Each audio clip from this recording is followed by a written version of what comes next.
السلام عليكم ورحمة الله وبركاته. الحمد لله رب العالمين والصلاة والسلام على رسوله الأمين وعلى آله وأصحابه أجمعين أما بعد. أعوذ بالله من الشيطان الرجيم. بسم الله الرحمن الرحيم. يا أيها الذين آمنوا هل أدلكم على تجارة تنجيكم من عذاب أليم تؤمنون بالله ورسوله وتجاهدون في سبيل الله بأموالكم وأنفسكم ذلكم خير لكم إن كنتم تعلمون. ബഹുമാനരായ സഹോദരന്മാരെ, സഹോദരികളെ, കേരളത്തിലെ ഇസ്ലാഹി പ്രസ്ഥാനം പെരിന്തൽമണ്ണയിൽ ഇന്ന് ഇത്തരം ഒരു സമ്മേളനം വിളിച്ചുകൂട്ടിയത് മുജാഹിദ് പ്രസ്ഥാനത്തിന്റെ ഐതിഹാസികമായ ജില്ലാ സമ്മേളനത്തെക്കുറിച്ച് പൊതുസമൂഹത്തെ അറിയിക്കുവാൻ വേണ്ടിയാണ് എന്ന് നമുക്കറിയാം.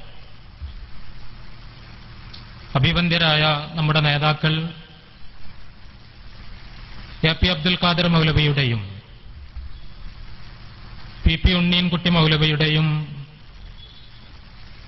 അർത്ഥഗർഭമായ സംസാരങ്ങൾ നാം ശ്രവിച്ചു കഴിഞ്ഞു. നമുക്കെല്ലാം അറിയാം, കേരളത്തിലെ മുസ്ലിം സമുദായം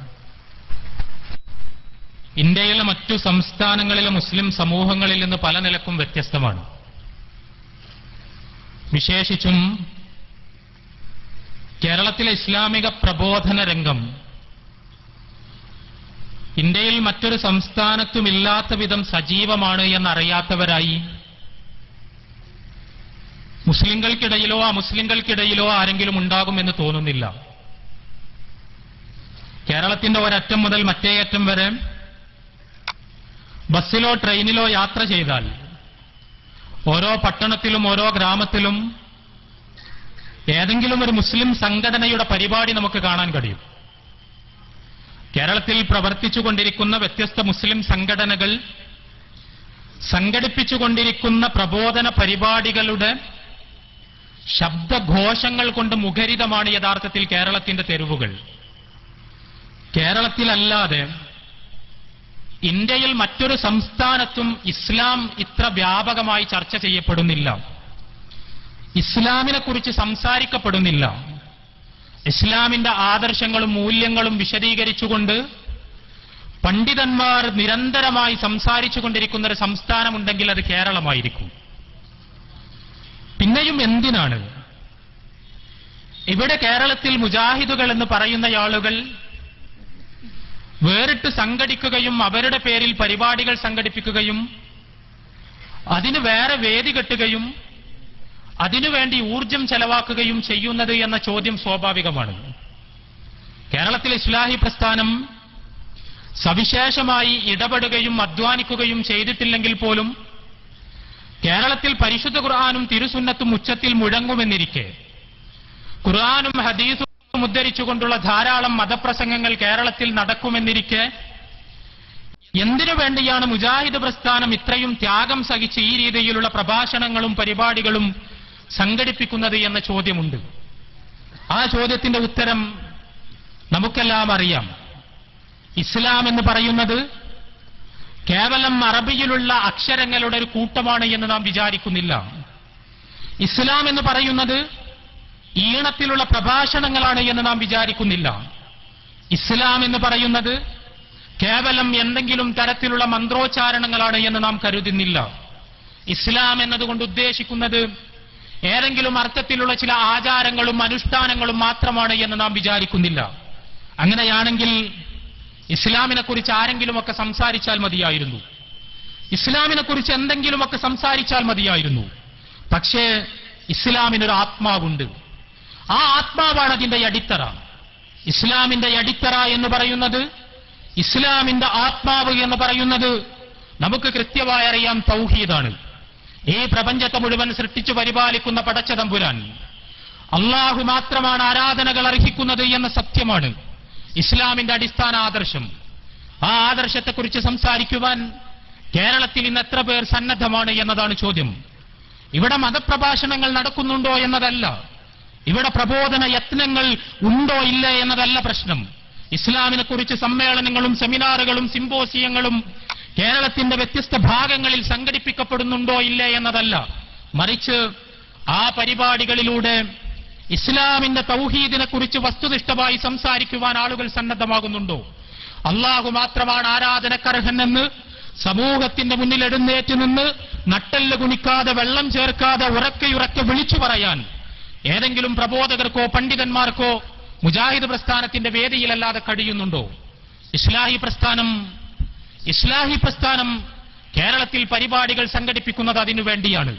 ഒരുപക്ഷേ അതിനുവേണ്ടി മാത്രം പോലുമാണ്. നമുക്കെല്ലാം അറിയാം, അള്ളാഹു ഏകനാണ് എന്ന് അംഗീകരിക്കാത്തവരായി ഇവിടെ ആരുമില്ല. അള്ളാഹുവാണ് ഈ പ്രപഞ്ചത്തെ സൃഷ്ടിച്ചത് എന്ന് അംഗീകരിക്കാത്തവരായി ഇവിടെ ആരുമില്ല. അള്ളാഹുവാണ് ഈ പ്രപഞ്ചത്തെ നിയന്ത്രിക്കുന്നത് എന്ന് സമ്മതിക്കാത്തവരായി ഇവിടെ ആരുമില്ല. അള്ളാഹു എന്ന അറബി പേരുപയോഗിച്ചിട്ടില്ലെങ്കിലും ഇവിടെയുള്ള അമുസ്ലിം സഹോദരങ്ങൾ പോലും പലപ്പോഴും പ്രപഞ്ച സൃഷ്ടാവിന്റെ ഏകത്വം അംഗീകരിക്കുന്നവരാണ്. പക്ഷേ ആ പ്രപഞ്ച സൃഷ്ടാവിന്റെ ഏകത്വം അംഗീകരിച്ചുകൊണ്ട് തന്നെ കാര്യസാധ്യത്തിനു വേണ്ടി, ആഗ്രഹ സഫലീകരണത്തിനു വേണ്ടി പലതരത്തിലുള്ള അദൃശ്യ വ്യക്തികളോടും ശക്തികളോടും അവർ സഹായാർത്ഥന നടത്തുന്നു. അത് പലരുമാകാം. അദൃശ്യ വ്യക്തികളുടെയും ശക്തികളുടെയും വലിയൊരു നിര തന്നെ സഹായം ചോദിക്കാനായി സമൂഹത്തിന് മുന്നിൽ സമർപ്പിക്കപ്പെട്ടിട്ടുണ്ട്. അത് ചിലപ്പോൾ ജീവിച്ചിരിക്കുന്ന ആൾ ദൈവങ്ങളാകാം. അവിടെ ആ ആൾ ദൈവം ദൃശ്യമാണ്.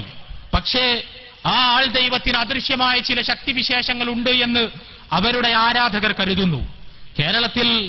കേരളത്തിന്റെ പുരോഗമന സ്വഭാവത്തെക്കുറിച്ച്, കേരളത്തിന്റെ നവോത്ഥാന ചരിത്രത്തെക്കുറിച്ച് ആവേശത്തോടുകൂടി സംസാരിച്ചവരാണ് നാം. കേരളം ഇന്ത്യയിലെ മറ്റു സംസ്ഥാനങ്ങളിൽ നിന്ന് വ്യത്യസ്തമാണെന്ന്, ഇവിടുത്തെ ബുദ്ധിജീവികൾ വലിയ ജാഗ്രതയുള്ളവരാണെന്ന്, കേരളത്തിലെ പൊതുസമൂഹം പുരോഗമന മൂല്യങ്ങളിൽ ഊട്ടപ്പെട്ടവരാണ് എന്ന് നാം പലയിടത്തും പ്രസംഗിക്കുകയും എഴുതുകയും ചെയ്തിട്ടുണ്ട്.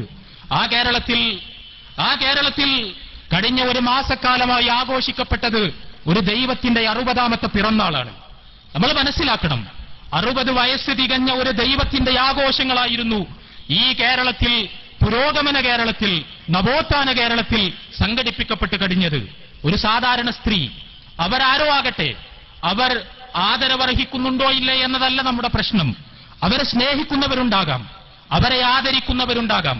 ആ സാധാരണ സ്ത്രീ വള്ളിക്കാവിലെ അമ്മ എന്ന് പറയപ്പെടുന്ന മാതാമൃതാനന്ദമയി, ഒരു കാലത്ത് സുധാമണി എന്ന പേരിൽ അറിയപ്പെട്ടിരുന്ന ഒരു സാധാരണ സ്ത്രീ. അവർക്ക് ഏതെങ്കിലും തരത്തിലുള്ള ഗുണവിശേഷങ്ങൾ ഉണ്ടോ ഇല്ലേ എന്നതല്ല എന്റെ വിഷയം, മറിച്ച് അവർക്ക് എന്തുണ്ടായാലും, അവരാരായാലും, അവരെത്ര വലിയ സേവന പ്രവർത്തനങ്ങൾ നടത്തിയാലും, അവരെത്ര വലിയ ജീവകാരുണ്യ പ്രവർത്തനങ്ങൾക്ക് ചുക്കാൻ പിടിച്ചാലും അവർ ദൈവമായി മാറുന്നത് എങ്ങനെയാണ് എന്ന ചോദ്യമാണ് നമുക്ക് ചോദിക്കാനുള്ളത്. കെട്ടിപ്പിടിച്ചുകൊണ്ട് ആളുകളെ ആശ്വസിപ്പിക്കുവാനുള്ള കഴിവ് എനിക്കും നിങ്ങൾക്കുമെല്ലാം ഉള്ളതാണ്. അത് അവർക്ക് മാത്രമുള്ളതല്ല. ആശ്വാസം പകരാനുള്ള കഴിവ് നമുക്കെല്ലാവർക്കുമുണ്ട്, ഇവിടെയുള്ള എല്ലാ മനുഷ്യർക്കുമുണ്ട്. പക്ഷെ നമ്മളാരും അതിനെ സ്ഥാപനവൽക്കരിച്ചുകൊണ്ട് അതിന്റെ പേരിൽ ഭക്തിപ്രസ്ഥാനമുണ്ടാക്കി അതിനുവേണ്ടി കസേരയിട്ടിരുന്നു കൊണ്ട് ദൈവമാണ് ഞാൻ എന്ന് സ്വയം അവകാശപ്പെടാറില്ല.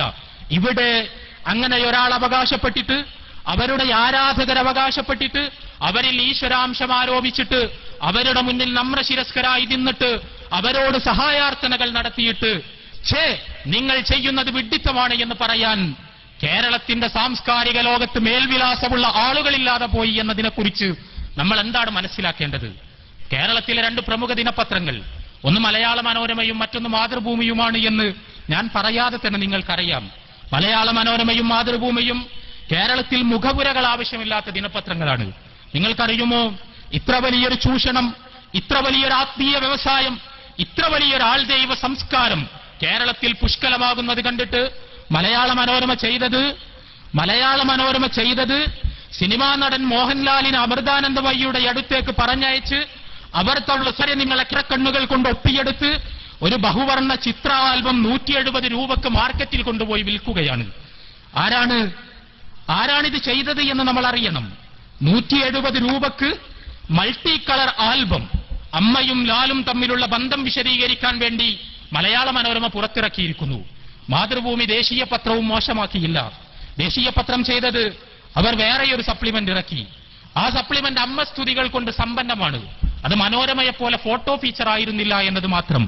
മാതൃഭൂമി പുറത്തിറക്കിയ അമ്മപ്പതിപ്പിൽ ലേഖനം എഴുതിയ ആളുകളുടെ പേരുവിവരങ്ങൾ നമുക്ക് ഞെട്ടലുണ്ടാക്കേണ്ടതാണ്. കേരളത്തിലെ ഇടതുപക്ഷത്തിന്റെ, പുരോഗമനവാദത്തിന്റെ, നവോത്ഥാന മൂല്യങ്ങളുടെ എല്ലാം സംരക്ഷകരായി അരങ്ങിൽ പ്രത്യക്ഷപ്പെട്ടിരുന്ന പലരുടെയും വിശുദ്ധ നാമങ്ങൾ മാതൃഭൂമിയുടെ അമ്മപ്പതിപ്പിൽ അച്ചടിക്കപ്പെട്ടു വന്നിരിക്കുന്നു.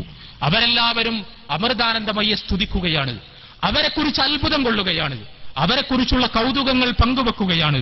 അവർ ദൈവമാണ്, ദൈവമാണ്, ദൈവമാണ് എന്ന് 1000 വട്ടം ആവർത്തിക്കുകയാണ്. ഇവിടെയാണ് കേരളത്തിലെ മുജാഹിദ് പ്രസ്ഥാനം വിനയത്തോടുകൂടി കേരളത്തിന്റെ പൊതുസമൂഹത്തിന് മുന്നിൽ എഴുന്നേറ്റ് നിന്നുകൊണ്ട് പറയുന്നത്, സഹോദരങ്ങളെ, ആരാധനകൾ അർഹിക്കുന്നത് പ്രപഞ്ച സൃഷ്ടാവ് മാത്രമാണ്. ആ പ്രപഞ്ച സൃഷ്ടാവിന്റെ ഒരു സൃഷ്ടിയും ആരാധന അർഹിക്കുന്നില്ല. അത് അമ്മയാകട്ടെ, ബാബയാകട്ടെ, തങ്ങളാകട്ടെ, ബീവിയാകട്ടെ, മറ്റേതെങ്കിലും തരത്തിൽ നിങ്ങൾ ആദരിക്കുന്ന വ്യക്തിത്വങ്ങളാകട്ടെ, ആരാരുമാകട്ടെ, അവരാരാധനകൾ അർഹിക്കുന്നില്ല. ആരാധനകൾ അർഹിക്കുന്നത് അല്ലാഹു മാത്രമാണ്, പ്രപഞ്ച സൃഷ്ടാവ് മാത്രമാണ്. ആരാധന എന്ന് പറയുമ്പോൾ ഞാൻ നേരത്തെ സൂചിപ്പിച്ചതുപോലെ ഒരു അദൃശ്യ ശക്തിയോടോ വ്യക്തിയോടോ സഹായം തേടുന്നതിനാണ് ആരാധന എന്ന് പറയുന്നത്. അദൃശ്യരായ ശക്തികളോട്, മരിച്ചുപോയ മഹാത്മാക്കളോട്, ജീവിച്ചിരിക്കുന്ന ആൾ ദൈവങ്ങളോട്, നിർത്തിവെക്കപ്പെട്ട വിഗ്രഹങ്ങളോട്, ശവകുടീരങ്ങളിൽ കിടത്തിവെച്ചിരിക്കുന്ന മഹാത്മാക്കളോട് എല്ലാമായി സഹായം തേടുന്ന മനുഷ്യർ, എല്ലാമായി പ്രാർത്ഥിക്കുന്ന മനുഷ്യർ, അദൃശ്യ ശക്തിയൊന്ന് നിങ്ങളുടെ സഹായാർത്ഥനകൾക്ക് ഉത്തരം നൽകാൻ കഴിയുന്നവനായുള്ളത് അല്ലാഹു മാത്രമാണ് എന്ന് ഇസ്ലാം പഠിപ്പിക്കുന്നു. നിങ്ങളുടെ സഹായാർത്ഥനകൾക്ക് ഉത്തരം നൽകാൻ കഴിയുന്ന ഒരേയൊരു അദൃശ്യ ശക്തി അല്ലാഹു മാത്രമാണ്. അത് മറ്റാരും തന്നെയില്ല. ആരുമെന്ന് പറഞ്ഞാൽ ആരുമില്ല. ഏത് പ്രതിസന്ധി ഘട്ടത്തിലും നിങ്ങൾ വിളിച്ചു ചോദിച്ചാൽ, നിങ്ങൾ സഹായത്തിനു വേണ്ടി ആവശ്യപ്പെട്ടാൽ, ആ സഹായാർത്ഥന കേട്ട് നിങ്ങൾക്ക് ഉത്തരം ചെയ്യാൻ കഴിയുന്ന, നിങ്ങളെ സഹായിക്കാൻ കഴിയുന്ന, നിങ്ങൾ ആവശ്യപ്പെട്ടത് നിങ്ങൾക്ക് നൽകാൻ കഴിയുന്ന ഒരേയൊരു അദൃശ്യ ശക്തി അത് അല്ലാഹു മാത്രമാണ് എന്ന വിശ്വാസമാണ് ഇസ്ലാമിലെ തൗഹീദിന്റെ കാതൽ. അത് രണ്ടാമതൊരു അവകാശിയില്ല. ദൈവം ഏകനാണ് എന്ന് പറയുമ്പോൾ ഇസ്ലാം അതാണ് അർത്ഥമാക്കുന്നത്. അതല്ലാതെ രണ്ട് അല്ലാഹുവില്ല എന്നല്ല. പ്രപഞ്ചം നിയന്ത്രിക്കുവാൻ ഒന്നിലധികം ശക്തികളില്ല എന്നല്ല. പ്രപഞ്ചത്തിന്റെ കാര്യങ്ങളുടെ മുഴുവൻ നിയന്ത്രണം ഒന്നിലധികം ശക്തികളുടെ കയ്യിലാണ് എന്ന് നിങ്ങൾ വിശ്വസിക്കരുത് എന്നല്ല. തീർച്ചയായും അല്ലാഹു രണ്ടാളില്ല. തീർച്ചയായും പ്രപഞ്ചത്തെ സൃഷ്ടിച്ചതും പരിപാലിച്ചതും ഏകനായ ദൈവം തമ്പുരാനാണ്. ഇത് ആരും പ്രത്യേകമായി പറഞ്ഞിട്ടില്ലെങ്കിലും എല്ലാവർക്കും അറിയാം. പക്ഷേ അത് അങ്ങനെയായിരിക്കെ തന്നെ സഹായം ലഭിക്കാനായി പല വ്യക്തികളെയും ശക്തികളെയും, അദൃശ്യ വ്യക്തികളെയും ശക്തികളെയും വിളിച്ച് സഹായം തേടുന്ന സമൂഹത്തിന് മുന്നിൽ എഴുന്നേറ്റ് നിന്നുകൊണ്ട് നിങ്ങൾ ചെയ്യുന്നത് ബഹുദൈവാരാധനയാണ് എന്ന് പറയുകയാണ് ഇസ്ലാം ചെയ്യുന്നത്. കേരളത്തിലെ മുജാഹിദ് പ്രസ്ഥാനം ഈ തിരിച്ചറിവിന്റെ മേലാണ് പടുക്കപ്പെട്ടിരിക്കുന്നത്. കേരളത്തിലെ ഇസ്ലാഹി പ്രസ്ഥാനം നിലനിൽക്കുന്നത് ഈ തിരിച്ചറിവിന്റെ പേരിലാണ്.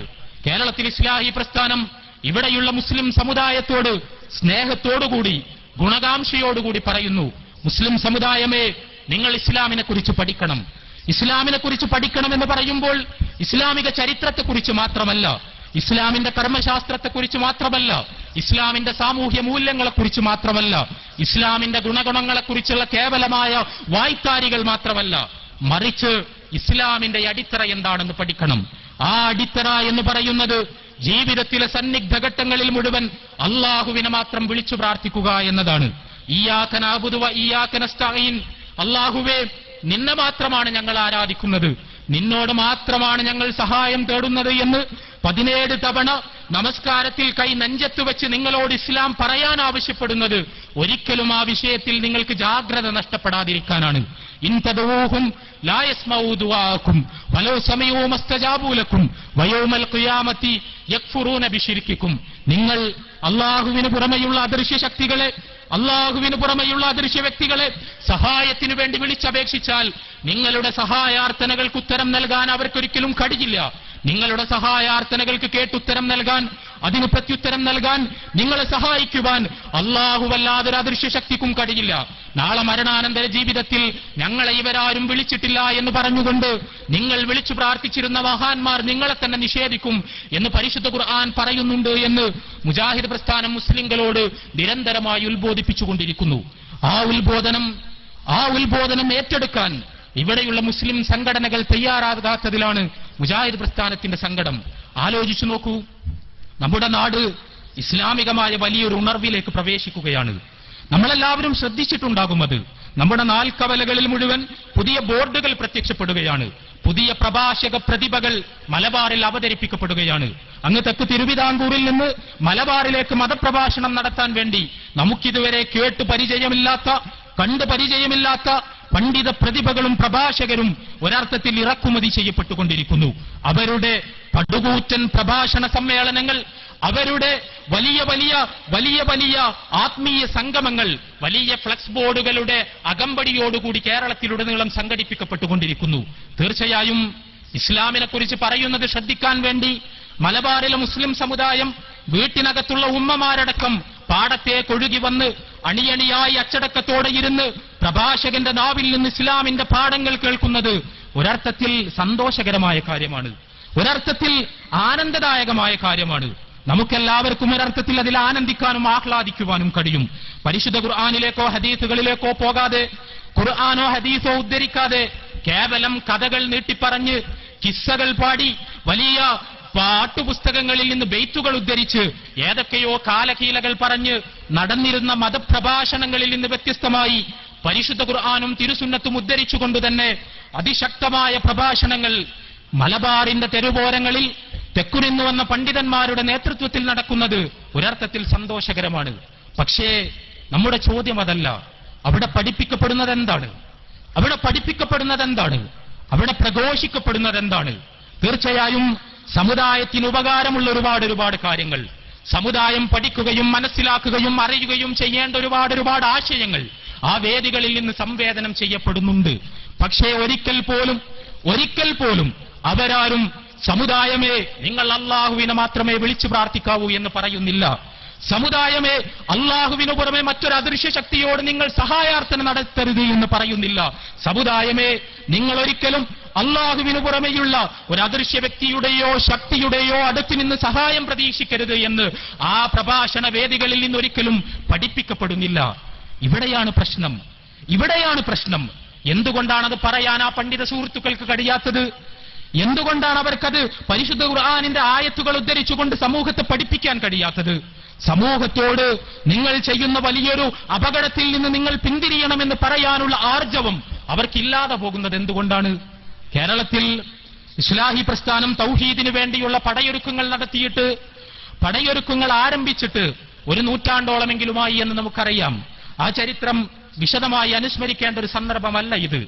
പക്ഷേ നമുക്കെല്ലാം അറിയാം, കേരളത്തിലെ മുജാഹിദ് പ്രസ്ഥാനം കേരളത്തിൽ അതിന്റെ തൗഹീദി ദഅവത്ത് ആരംഭിക്കുന്ന സമയത്ത് കേരളത്തിൽ ഒരു മുസ്ലിം സംഘടനയും ഉണ്ടായിരുന്നില്ല. ഒരു ബ്ലാങ്ക് സ്ലേറ്റിലാണ്, ഒന്നുമില്ലാത്തൊരു ബോർഡിലാണ് കേരളത്തിലെ ഇസ്ലാഹി പ്രസ്ഥാനം കേരളത്തിൽ എടുത്താരംഭിക്കുന്നത്. അന്ന് സംഘടന എന്നൊരു ഏർപ്പാട് മുസ്ലിങ്ങൾക്ക് പരിചയം തന്നെയില്ല. സംഘടന പോലുള്ള ആധുനികമായൊരു സംവിധാനത്തെക്കുറിച്ച് ആലോചിക്കുവാൻ കഴിയുന്ന വിധത്തിലായിരുന്നില്ല അന്നത്തെ മാപ്പിളമാരുടെ പൊതുബോധമുണ്ടായിരുന്നത്. ആ കാലഘട്ടത്തിൽ കേരളത്തിൽ ഇസ്ലാഹി പ്രസ്ഥാനം കേരളത്തിൽ പ്രവർത്തനം ആരംഭിക്കുന്ന സമയത്ത് കേരളത്തിലുണ്ടായിരുന്നത് സൂഫിസത്തിന്റെ വ്യത്യസ്തങ്ങളായ രൂപങ്ങളായിരുന്നു. ഇവിടെ ഒരു സൂഫി ത്വരീഖത്ത്, അതിനൊരു ഷെയ്ഖ്. അവിടെ വേറെ ത്വരീഖത്ത്, അതിന് വേറൊരു ഷെയ്ഖ്. അവിടെ ഒരു ത്വരീഖത്തിന്റെ കയ്യിലുള്ള പള്ളി, ഇവിടെ വേറൊരു ത്വരീഖത്തിന്റെ കയ്യിലുള്ള പള്ളി. ഈ സൂഫി ത്വരീഖത്തുകൾ വ്യത്യസ്തങ്ങളായ പള്ളികൾ കൈയടക്കി വെച്ചു. ആ പള്ളികളിൽ സൂഫി മജിലിസുകൾ ഉണ്ടായി. ആ സൂഫി മജിലിസുകൾക്ക് നേതൃത്വം കൊടുത്തുകൊണ്ട് വ്യത്യസ്ത സൂഫി ഷെയ്ഖുമാർ ചമ്രം പടിഞ്ഞിരുന്നു. ആ സൂഫി ഷെയ്ഖുമാരുടെ സദസ്സുകളിലേക്ക് കടന്നു വന്നുകൊണ്ട് ആത്മീയമായ ഉന്മേഷവും അനുഭൂതിയും നേടാൻ മാപ്പിളമാർ പരിശ്രമിച്ചു. അവിടെ ഒരു സംസ്ഥാന ജനറൽ സെക്രട്ടറിയോ ഒരു സംസ്ഥാന പ്രസിഡന്റോ സംസ്ഥാനാടിസ്ഥാനത്തിലുള്ള ഒരു മുഷാവറയോ ഒന്നും കേരളത്തിലെ മുസ്ലിം സമുദായത്തിൽ ഉണ്ടായിരുന്നില്ല. സമൂഹത്തിൽ ഛിന്ന ഭിന്നമായി കിടന്നിരുന്ന കുറെ സൂഫി കൾട്ടുകൾ. ആ കാലഘട്ടത്തിലാണ് കേരളത്തിലെ ഇസ്ലാഹി പ്രസ്ഥാനം കേരളത്തിലെ മുസ്ലിം സമുദായത്തിന്റെ മുന്നിൽ എഴുന്നേറ്റ് നിന്നുകൊണ്ട് പറഞ്ഞത്, സമുദായമേ, സൂഫികൾ നിങ്ങളെ ശവകുടീരങ്ങളിൽ തളച്ചിടുന്നു, മരിച്ചുപോയ മഹാത്മാക്കളെ വിളിച്ചു പ്രാർത്ഥിക്കാൻ പ്രേരിപ്പിക്കുന്നു, അള്ളാഹുവിന് പുറമെയുള്ള ഒരുപാട് അദൃശ്യ ശക്തികളോട് സഹായം ചോദിക്കുവാൻ നിങ്ങളെ പഠിപ്പിക്കുന്നു. എന്നാൽ അതിനാണ് പരിശുദ്ധ ഖുർആൻ ബഹുദൈവാരാധന എന്ന് പറഞ്ഞിരിക്കുന്നത്. അതിൽ നിന്ന് നിങ്ങൾ പിന്തിരിയണം എന്ന് കേരളത്തിലെ ഇസ്ലാഹി പ്രസ്ഥാനം അതിശക്തമായി കേരളത്തിലെ മുസ്ലിങ്ങളോട് പ്രബോധനം ചെയ്യാൻ ആരംഭിച്ചു. ആ സമയത്ത് പ്രതിരോധങ്ങളുണ്ടായി, പ്രതികരണങ്ങളുണ്ടായി. കേരളത്തിൽ ഇസ്ലാഹി പണ്ഡിതന്മാരുടെ പ്രസംഗങ്ങൾ കേരളത്തിലെ മുഴുവൻ തെരുവോരങ്ങളിലും ഇതുപോലെ സംഘടിപ്പിക്കപ്പെട്ടാൽ അള്ളാഹു മാത്രമാണ് ആരാധനകൾ അർഹിക്കുന്നത് എന്ന സത്യം മുസ്ലിം ജനസാമാന്യം തിരിച്ചറിയുമെന്ന് മനസ്സിലാക്കിയ അന്നത്തെ സൂഫി പണ്ഡിതന്മാർ അവർ പ്രതിരോധത്തിനുള്ള സന്നാഹങ്ങൾക്ക് വേണ്ടിയുള്ള പടയൊരുക്കങ്ങൾ നടത്തി. ആ പടയൊരുക്കങ്ങളാണ് സംഘടനയുടെ രൂപീകരണത്തിൽ കലാശിച്ചത്. നിങ്ങളിൽ എത്ര പേർ ശ്രദ്ധിച്ചു എന്നെനിക്കറിയില്ല. നമ്മളെല്ലാവരും ഗൗരവത്തോടുകൂടി മനസ്സിലാക്കേണ്ട ഒരു കാര്യമുണ്ട്. കേരളത്തിലെ ഏറ്റവും വലിയ മുസ്ലിം സംഘടനയാണ് സമസ്ത കേരള ജംഇയ്യത്തുൽ ഉലമ. കേരളത്തിലെ ഏറ്റവും വലിയ മുസ്ലിം പണ്ഡിത സംഘടന സമസ്ത കേരള ജംഇയ്യത്തുൽ ഉലമക്ക് അതിൻ്റെതായ നേതാക്കന്മാരും പണ്ഡിതന്മാരുമെല്ലാം ഉണ്ട്. സമസ്ത കേരള ജംഇയ്യത്തുൽ ഉലമ കഴിഞ്ഞ അതിന്റെ പ്രവർത്തന ചരിത്രത്തിൽ ഏറ്റവും അധികം തവണ സംസാരിച്ചിട്ടുള്ളത് ആർക്കെതിരെയാണ് എന്ന ചോദ്യത്തിന് മുജാഹിദ് പ്രസ്ഥാനത്തിനെതിരെ എന്ന് വേണമെങ്കിൽ നമുക്ക് പറയാം, ജമാഅത്തുകാർക്കെതിരെ എന്ന് വേണമെങ്കിൽ നമുക്ക് പറയാം, സമുദായത്തിലെ ഏതെങ്കിലും അവർക്കെതിരെ നിൽക്കുന്ന കക്ഷികൾക്കെതിരെ എന്ന് നമുക്ക് പറയാം.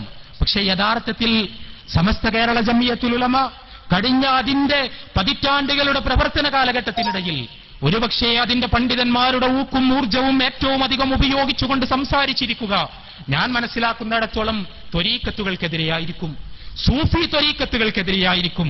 എവിടെയെങ്കിലും ഒരു ത്വരീഖത്തുണ്ടാകുന്നു, അതിലേക്ക് ആളുകൾ ആകർഷിക്കപ്പെടുന്നു, ആ ആളുകൾ സമസ്തയുടെ സംഘടനാ ചിട്ടവട്ടങ്ങളിൽ നിന്ന് പുറത്തു ചാടുന്നു, അവരെ സംഘടനയുടെ പണിക്ക് കിട്ടാതാകുന്നു, സംഘടനയ്ക്ക് പുറത്ത് പുതിയൊരു ആത്മീയ കൾട്ടുണ്ടാകുന്നു, അത് സംഘടനയ്ക്ക് വെല്ലുവിളിയാകുന്നു. ഉടനെ ത്വരീഖത്തിന്റെ പേര് വ്യാജ ത്വരീഖത്ത് എന്നാകുന്നു. വ്യാജ ത്വരീഖത്തിനെതിരെ വിശദീകരണ സമ്മേളനം സമസ്ത കേരള ജംഇയ്യത്തുൽ ഉലമ സംഘടിപ്പിക്കുന്നു. ഇത് വർഷാവർഷം എന്നതുപോലെ കേരളത്തിലെ മുസ്ലിം ചരിത്രത്തിൽ ആവർത്തിച്ചു വന്നിട്ടുള്ളൊരു പ്രക്രിയയാണ്. ഒരർത്ഥത്തിൽ അത് ചരിത്രത്തിലെ വലിയൊരു തമാശയുമാണ്. കേരളത്തിൽ സൂഫി ത്വരീഖത്തുകൾക്കെതിരെ, സൂഫി കൾട്ടുകൾക്കെതിരെ, സൂഫി മജ്ലിസുകൾക്കെതിരെ സംസാരിക്കുവാൻ വേണ്ടിയാണ് ഇസ്ലാഹി പ്രസ്ഥാനം ആരംഭിച്ചത്. അവയ്ക്കെതിരെയാണ് ഇസ്ലാഹി പ്രസ്ഥാനം പോരാടിയത്. അതിനെ സംരക്ഷിച്ചു നിർത്താനാണ്, ഇസ്ലാഹി പ്രസ്ഥാനത്തെ ചെറുത്തു തോൽപ്പിക്കാനാണ് സമസ്ത കേരള ജംഇയ്യത്തുൽ ഉലമ കേരളത്തിൽ ജന്മമെടുത്തത്. എന്നാൽ അതേ സമസ്ത കേരള ജംഇയ്യത്തുൽ ഉലമ കാലക്രമത്തിൽ നിർവഹിച്ച ഏറ്റവും വലിയ ദൗത്യങ്ങളിലൊന്നായി ഇവിടെയുള്ള ത്വരീഖത്തുകൾക്കെതിരെയുള്ള പോരാട്ടം മാറി. അതെന്തുകൊണ്ടാണ് എന്ന് നമ്മൾ തിരിച്ചറിയണം. അന്നേവരെ കേരളത്തിലില്ലാതിരുന്ന പുതിയൊരു സംവിധാനം ഉണ്ടാവുകയായിരുന്നു സംഘടന. ആ സംഘടനയെ നിലനിർത്തേണ്ടത് ആവശ്യമായി മാറുകയായിരുന്നു. ആ സംഘടനയെ നിലനിർത്താൻ ആവശ്യമായത് എന്തൊക്കെയാണ് എന്ന ആലോചനകൾക്കിടയിൽ സംഘടനയ്ക്ക് വെല്ലുവിളിയായി വളർന്നുവരുന്ന സകലതിനെയും എതിർക്കാനുള്ള തീരുമാനമുണ്ടായി. ആ തീരുമാനത്തിന്റെ അടിസ്ഥാനത്തിൽ സമസ്ത കേരള ജംഇയ്യത്തുൽ ഉലമയുടെ സംഘടനാ ഭദ്രതയ്ക്ക് വെല്ലുവിളി ഉയർത്തിക്കൊണ്ട് വളർന്നുവരുന്ന സൂഫി കൾട്ടുകൾക്ക് മുഴുവൻ എതിരെ ഖുർആനും ഹദീസും ഉപയോഗിച്ചുകൊണ്ട് പോരാടാൻ സമസ്ത കേരള ജംഇയ്യത്തുൽ ഉലമ തീരുമാനിച്ചു. ഇവിടെ മുസ്ലിം സമുദായം പഠിക്കേണ്ട ഒരു പാഠമുണ്ട്. സമസ്ത കേരള ജംഇയ്യത്തുൽ ഉലമ കടന്നു വന്നത് സൂഫിസത്തിന്റെ പ്രതിരോധത്തിന് വേണ്ടിയാണെങ്കിൽ, സൂഫിസത്തെ ന്യായീകരിക്കാൻ വേണ്ടിയാണെങ്കിൽ, ത്വരീഖത്തുകളെ സിദ്ധാന്തവൽക്കരിക്കാൻ വേണ്ടിയാണെങ്കിൽ, അതേ സമസ്ത കേരള ജംഇയ്യത്തുൽ ഉലമ സൂഫി ത്വരീഖത്തുകൾക്കും സൂഫിസത്തിനുമെതിരെ പോരാടുന്നു. പക്ഷേ ആ പോരാട്ടം ചില സൂഫി ത്വരീഖത്തുകൾക്കെതിരെ മാത്രമാണ്, ആ പോരാട്ടം ചില സൂഫികൾക്കെതിരെ മാത്രമാണ്. ഏതാണ് ആ സൂഫികൾ? കൂടയിലൊതുങ്ങാത്ത വടികൾക്കെതിരെ മാത്രം. സമസ്തയുടെ സംഘടനാ ചിട്ടവട്ടങ്ങൾക്കകത്ത് ഒതുങ്ങാൻ തയ്യാറില്ലാത്ത സൂഫി ത്വരീഖത്തുകൾക്കെതിരെ മാത്രം. എന്നാൽ സമസ്ത കേരള ജംഇയ്യത്തുൽ ഉലമയുടെ സംഘടനാ സംവിധാനത്തിനകത്ത് സ്വയം ലയിച്ചു ചേരാൻ സന്നദ്ധതയുള്ള സൂഫി ശൈഖുമാർക്കെതിരെ പോരാടാൻ സമസ്ത കേരള ജംഇയ്യത്തുൽ ഉലമ തയ്യാറല്ല. ഇവിടെ ചോദ്യം പ്രസക്തമാണ്. അപ്പോൾ ഒരു കാര്യം ശരിയും തെറ്റുമാകുന്നതിന്റെ മാനദണ്ഡം എന്താണ്? ഒരു കാര്യം ധർമ്മവും ഒരു കാര്യം അധർമ്മവുമാകുന്നതിന്റെ മാനദണ്ഡം എന്താണ്? സമസ്തയുടെ സംഘടനാ സംവിധാനത്തിന് പോറലേൽപ്പിക്കുന്നത് മുഴുവൻ തിന്മ, സമസ്തയുടെ സംഘടനാ സംവിധാനത്തിന് പോറലേൽപ്പിക്കാത്ത എന്താചാരവും നന്മ. വിചിത്രമായ ഇത്തരമൊരു മാനദണ്ഡത്തിലേക്ക് അറിഞ്ഞോ അറിയാതെയോ പുരോഗമിച്ചുകൊണ്ടിരിക്കുകയാണ് യഥാർത്ഥത്തിൽ കേരളത്തിലെ ഏറ്റവും വലിയ മുസ്ലിം പണ്ഡിത സംഘടന എന്ന് ഗൗരവത്തോടുകൂടി, അതിലേറെ സങ്കടത്തോടുകൂടി തിരിച്ചറിയാൻ നമുക്ക് കഴിയണം. ഇപ്പോഴും കേരളത്തിലുണ്ടായ വിവാദങ്ങൾ, കേരളത്തിൽ അവസാനിച്ചിട്ടില്ലാത്ത വിവാദങ്ങൾ, കേരളത്തിൽ ഇസ്ലാഹി പ്രസ്ഥാനത്തിന്റെ പ്രവർത്തകർ ഏറെ സങ്കടത്തോടുകൂടി കണ്ടുകൊണ്ടിരിക്കുന്ന വിവാദങ്ങൾ നമുക്കെല്ലാം അറിയാം. മുഹമ്മദ് റസൂലുള്ളാഹി സ്വല്ലല്ലാഹു അലൈഹി വസല്ലം നമ്മുടെ സ്നേഹഭാജനമാണ്. നമ്മെക്കാളധികം, നമ്മുടെ സ്വന്തം ജീവനേക്കാളധികം റസൂലുള്ളാഹി സ്വല്ലല്ലാഹു അലൈഹി വസല്ലമയെ സ്നേഹിക്കുന്നവരാണ് നമ്മൾ. റസൂലുള്ളാഹി സ്വല്ലല്ലാഹു അലൈഹി വസല്ലമയുടെ ജീവിതചര്യ സ്വന്തം ജീവിതത്തിൽ പകർത്താൻ വേണ്ടി അതികഠിനമായി അധ്വാനിച്ചു കൊണ്ടിരിക്കുന്നവരാണ് നമ്മളെല്ലാവരും. ആ റസൂലുള്ളാഹി സ്വല്ലല്ലാഹു അലൈഹി വസല്ലം ലോകത്തെല്ലായിടത്തും നിന്ദിക്കപ്പെട്ടുകൊണ്ടിരിക്കുകയാണ്. റസൂലുള്ളാഹി സ്വല്ലല്ലാഹു അലൈഹി വസല്ലമയെ വികൃതമായി ചിത്രീകരിക്കുന്ന കാർട്ടൂണുകൾ പ്രസിദ്ധീകരിക്കപ്പെട്ടു ലോകത്ത്. എന്തിനേറെ പറയുന്നു, റസൂലുള്ളാഹി സ്വല്ലല്ലാഹു അലൈഹി വസല്ലമയെ നഗ്നനായി ചിത്രീകരിക്കുന്ന രചനകൾ വരെ ലോകത്തിന് മുന്നിൽ പൊതുസമൂഹത്തിനിടയിൽ വിതരണം ചെയ്യപ്പെട്ടു ഇസ്ലാം വിരുദ്ധ ശക്തികളുടെ നേതൃത്വത്തിൽ. റസൂലുള്ളാഹി സ്വല്ലല്ലാഹു അലൈഹി വസല്ലമയെ തോന്നിവാസിയായി ചിത്രീകരിക്കുവാൻ വേണ്ടി മാത്രം ലോകത്ത് ഒരു സിനിമ പുറത്തിറങ്ങി. അതിന്റെ വേദന ഇനിയും നമ്മുടെ മനസ്സുകളിൽ നിന്ന് അസ്തമിച്ചിട്ടില്ലാത്തൊരു കാലഘട്ടത്തിലാണ് നാം ജീവിക്കുന്നത്. ഈ സമയത്ത് കേരളത്തിലെ പ്രഗത്ഭനായൊരു മുസ്ലിം പണ്ഡിതൻ, കേരളത്തിലെ പ്രഗത്ഭനായൊരു സംഘാടകൻ, കേരളത്തിൽ കൃത്യമായ ആസൂത്രണങ്ങളുള്ള യഥാർത്ഥത്തിൽ നല്ല കഴിവുകളുള്ളൊരു മുസ്ലിം പണ്ഡിതൻ കാന്തപുരം എ പി അബൂബക്കർ മുസ്ലിയാരെ കുറിച്ച് പറയുമ്പോൾ അദ്ദേഹത്തെ അങ്ങനെ തന്നെ കാണാനാണ് ഞാൻ ആഗ്രഹിക്കുന്നത്. വലിയ കഴിവുകളുള്ള, നല്ലൊരു അനുയായി വൃന്ദമുള്ള, നല്ല പ്രൊഫഷണൽ സംഘടനാ പാഠവുമുള്ള, നന്നായി കാര്യങ്ങൾ ആസൂത്രണം ചെയ്യാൻ കഴിവുള്ള, കേരളത്തിലെ മുസ്ലിം സമുദായത്തിനകത്ത് വ്യത്യസ്തങ്ങളായ പദ്ധതികൾക്ക് നേതൃത്വം കൊടുക്കുന്ന, കേരളത്തിൽ ഒരുപാട് സ്ഥാപനങ്ങൾ നടത്തുന്ന, ഒരുപക്ഷേ സമസ്ത കേരള ജംഇയ്യത്തുൽ ഉലമ എന്ന പാരമ്പര്യ യാഥാസ്ഥിതിക സംഘടനക്ക് ജീവൻ നൽകാൻ വേണ്ടി, അതിന് പുതിയ വഴികളിലേക്ക് തിരിച്ചുവിടാൻ വേണ്ടി കഴിഞ്ഞ 2 പതിറ്റാണ്ടുകൾക്കിടയിൽ ഏറ്റവും അധികം അധ്വാനിച്ചിട്ടുള്ള കാന്തപുരം എ പി അബൂബക്കർ മുസ്ലിയാർ. ആ കാന്തപുരം എ പി അബൂബക്കർ മുസ്ലിയാരോട് വ്യക്തിപരമായി നമുക്ക് യാതൊരു വിരോധവുമില്ല, അദ്ദേഹത്തോട് വ്യക്തിപരമായി നമുക്ക് യാതൊരു വിദ്വേഷവുമില്ല. പക്ഷേ അദ്ദേഹം ചെയ്തതെന്താണ് എന്ന കാര്യം, അതാണ് നമ്മെ അലോസരപ്പെടുത്തുന്നത്.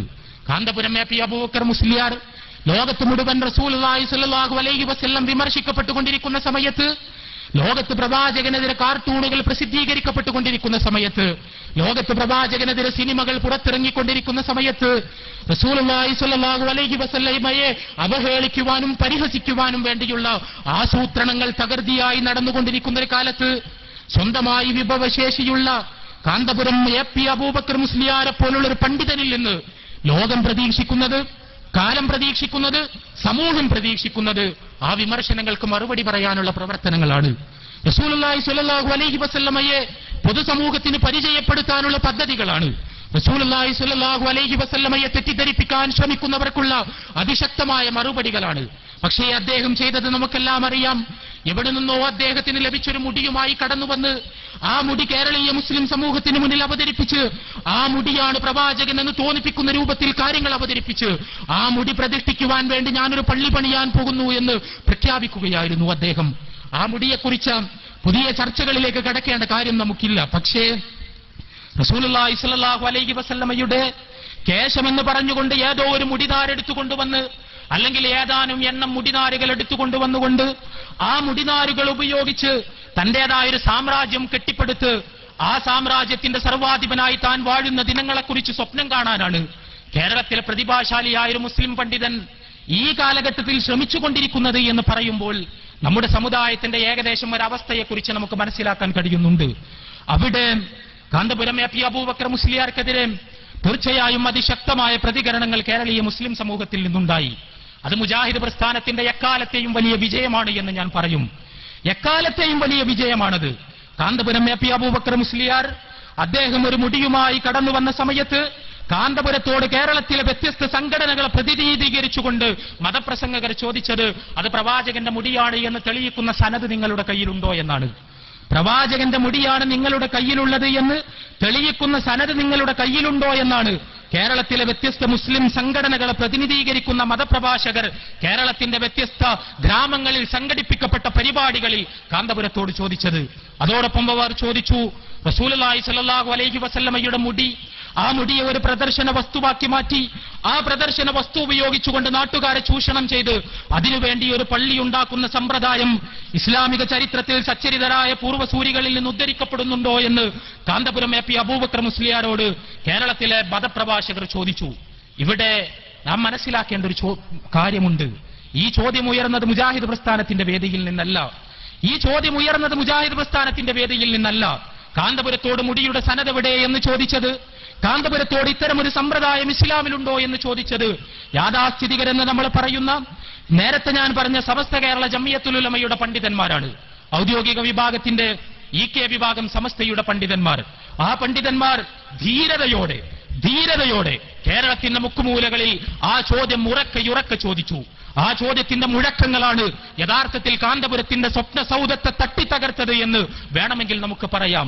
പക്ഷേ അവർക്കൊരിക്കലും ആ ചോദ്യത്തെ കൂടുതൽ വികസിപ്പിക്കാൻ കഴിഞ്ഞില്ല.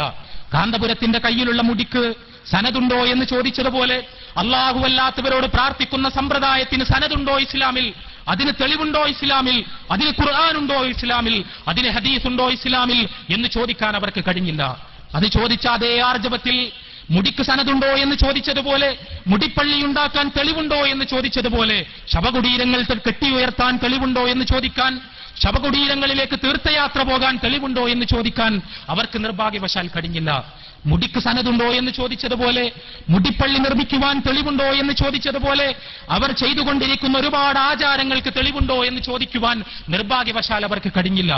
പ്രശ്നം ഞാൻ മനസ്സിലാക്കുന്നിടത്തോളം നേരത്തെ പറഞ്ഞ അതേ പ്രശ്നം തന്നെയാണ്. ഇവിടെ കാന്തപുരം AP അബൂബക്കർ മുസ്ലിയാർ പൊതുസമൂഹത്തിന് മുന്നിൽ അവതരിപ്പിച്ച ഈ മുടി എന്ന് പറയുന്നത് സമസ്ത കേരള ജമിയത്തുൽ ഉലമയെ സംബന്ധിച്ചിടത്തോളം സംഘടനാപരമായൊരു വെല്ലുവിളിയായിരുന്നു, സംഘടനാപരമായൊരു ചാലഞ്ചായിരുന്നു. അതുകൊണ്ട് തന്നെ അതിനെ എതിർക്കേണ്ടത്, അതിനെതിരെ പ്രതിഷേധിക്കേണ്ടത്, അതിനെതിരെ പൊതുയോഗങ്ങൾ സംഘടിപ്പിക്കേണ്ടത് അവരുടെ സംഘടനാപരമായ ആവശ്യമായിരുന്നു. എന്നാൽ ശവകുടീരാരാധന, ശവകുടീര പൂജ, ശവകുടീരങ്ങളിലേക്കുള്ള തീർത്ഥയാത്ര, അല്ലാഹു അല്ലാത്തവരെയുള്ള വിളിച്ചു പ്രാർത്ഥന, ഇവയൊന്നും സംഘടനാപരമായ വെല്ലുവിളികളല്ല എന്ന് മാത്രമല്ല, സംഘടന നിലനിൽക്കുന്നത് തന്നെ അത്തരം പല കേന്ദ്രങ്ങളിൽ നിന്നുമുള്ള വരുമാനം ഉപയോഗിച്ചുകൊണ്ടാണ്. അതുകൊണ്ട് തന്നെ അവയെ എതിർക്കാൻ അവർക്ക് കഴിയുന്നില്ല. ഇവിടെ വീണ്ടും നമ്മെ അലോസരപ്പെടുത്തുകയാണ് ആ പ്രശ്നം. പരിശുദ്ധ ഖുർആനിന്റെയും തിരുസുന്നത്തിന്റെയും അടിസ്ഥാനത്തിൽ ശരിയായതിന് ശരിയെന്നും തെറ്റായതിന് തെറ്റു എന്നും പഠിപ്പിക്കുന്നതിന് പകരം സംഘടനാ സംവിധാനത്തിന് വെല്ലുവിളിയായത് മുഴുവൻ തിന്മയും സമാധാനത്ത് ഗുണായത് മുഴുവൻ നന്മയുമാണ് എന്ന് വിചാരിക്കപ്പെടുന്ന വിചിത്രമായൊരു ധാർമ്മിക പരിപ്രേക്ഷ്യത്തിലേക്ക് കേരളത്തിലെ മുസ്ലിം സംഘടനകൾ നയിക്കപ്പെടുന്ന ദുരവസ്ഥ. ഈ ദുരവസ്ഥയിലാണ് കേരളത്തിലെ ഇസ്ലാഹി പ്രസ്ഥാനത്തിന് അതിന്റെ പ്രബോധന പ്രവർത്തനങ്ങൾ നിർവഹിക്കുവാൻ കഴിയേണ്ടത്. സഹോദരങ്ങളെ, നമ്മൾക്കെല്ലാവർക്കും അറിയാം, കേരളീയ മുസ്ലിങ്ങൾ എന്നെല്ലാം ലോകത്തെമ്പാടുമുള്ള മുസ്ലിങ്ങളിൽ ശിർക്ക് വ്യാപകം. അതിന് ഇത്ര പത്തലമുണ്ട്. ബഹുമാന്യനായ PP ഉണ്ണീൻകുട്ടി മൗലവി അദ്ദേഹത്തിന്റെ പ്രഭാഷണത്തിൽ അത് സ്പർശിച്ചുപോയി.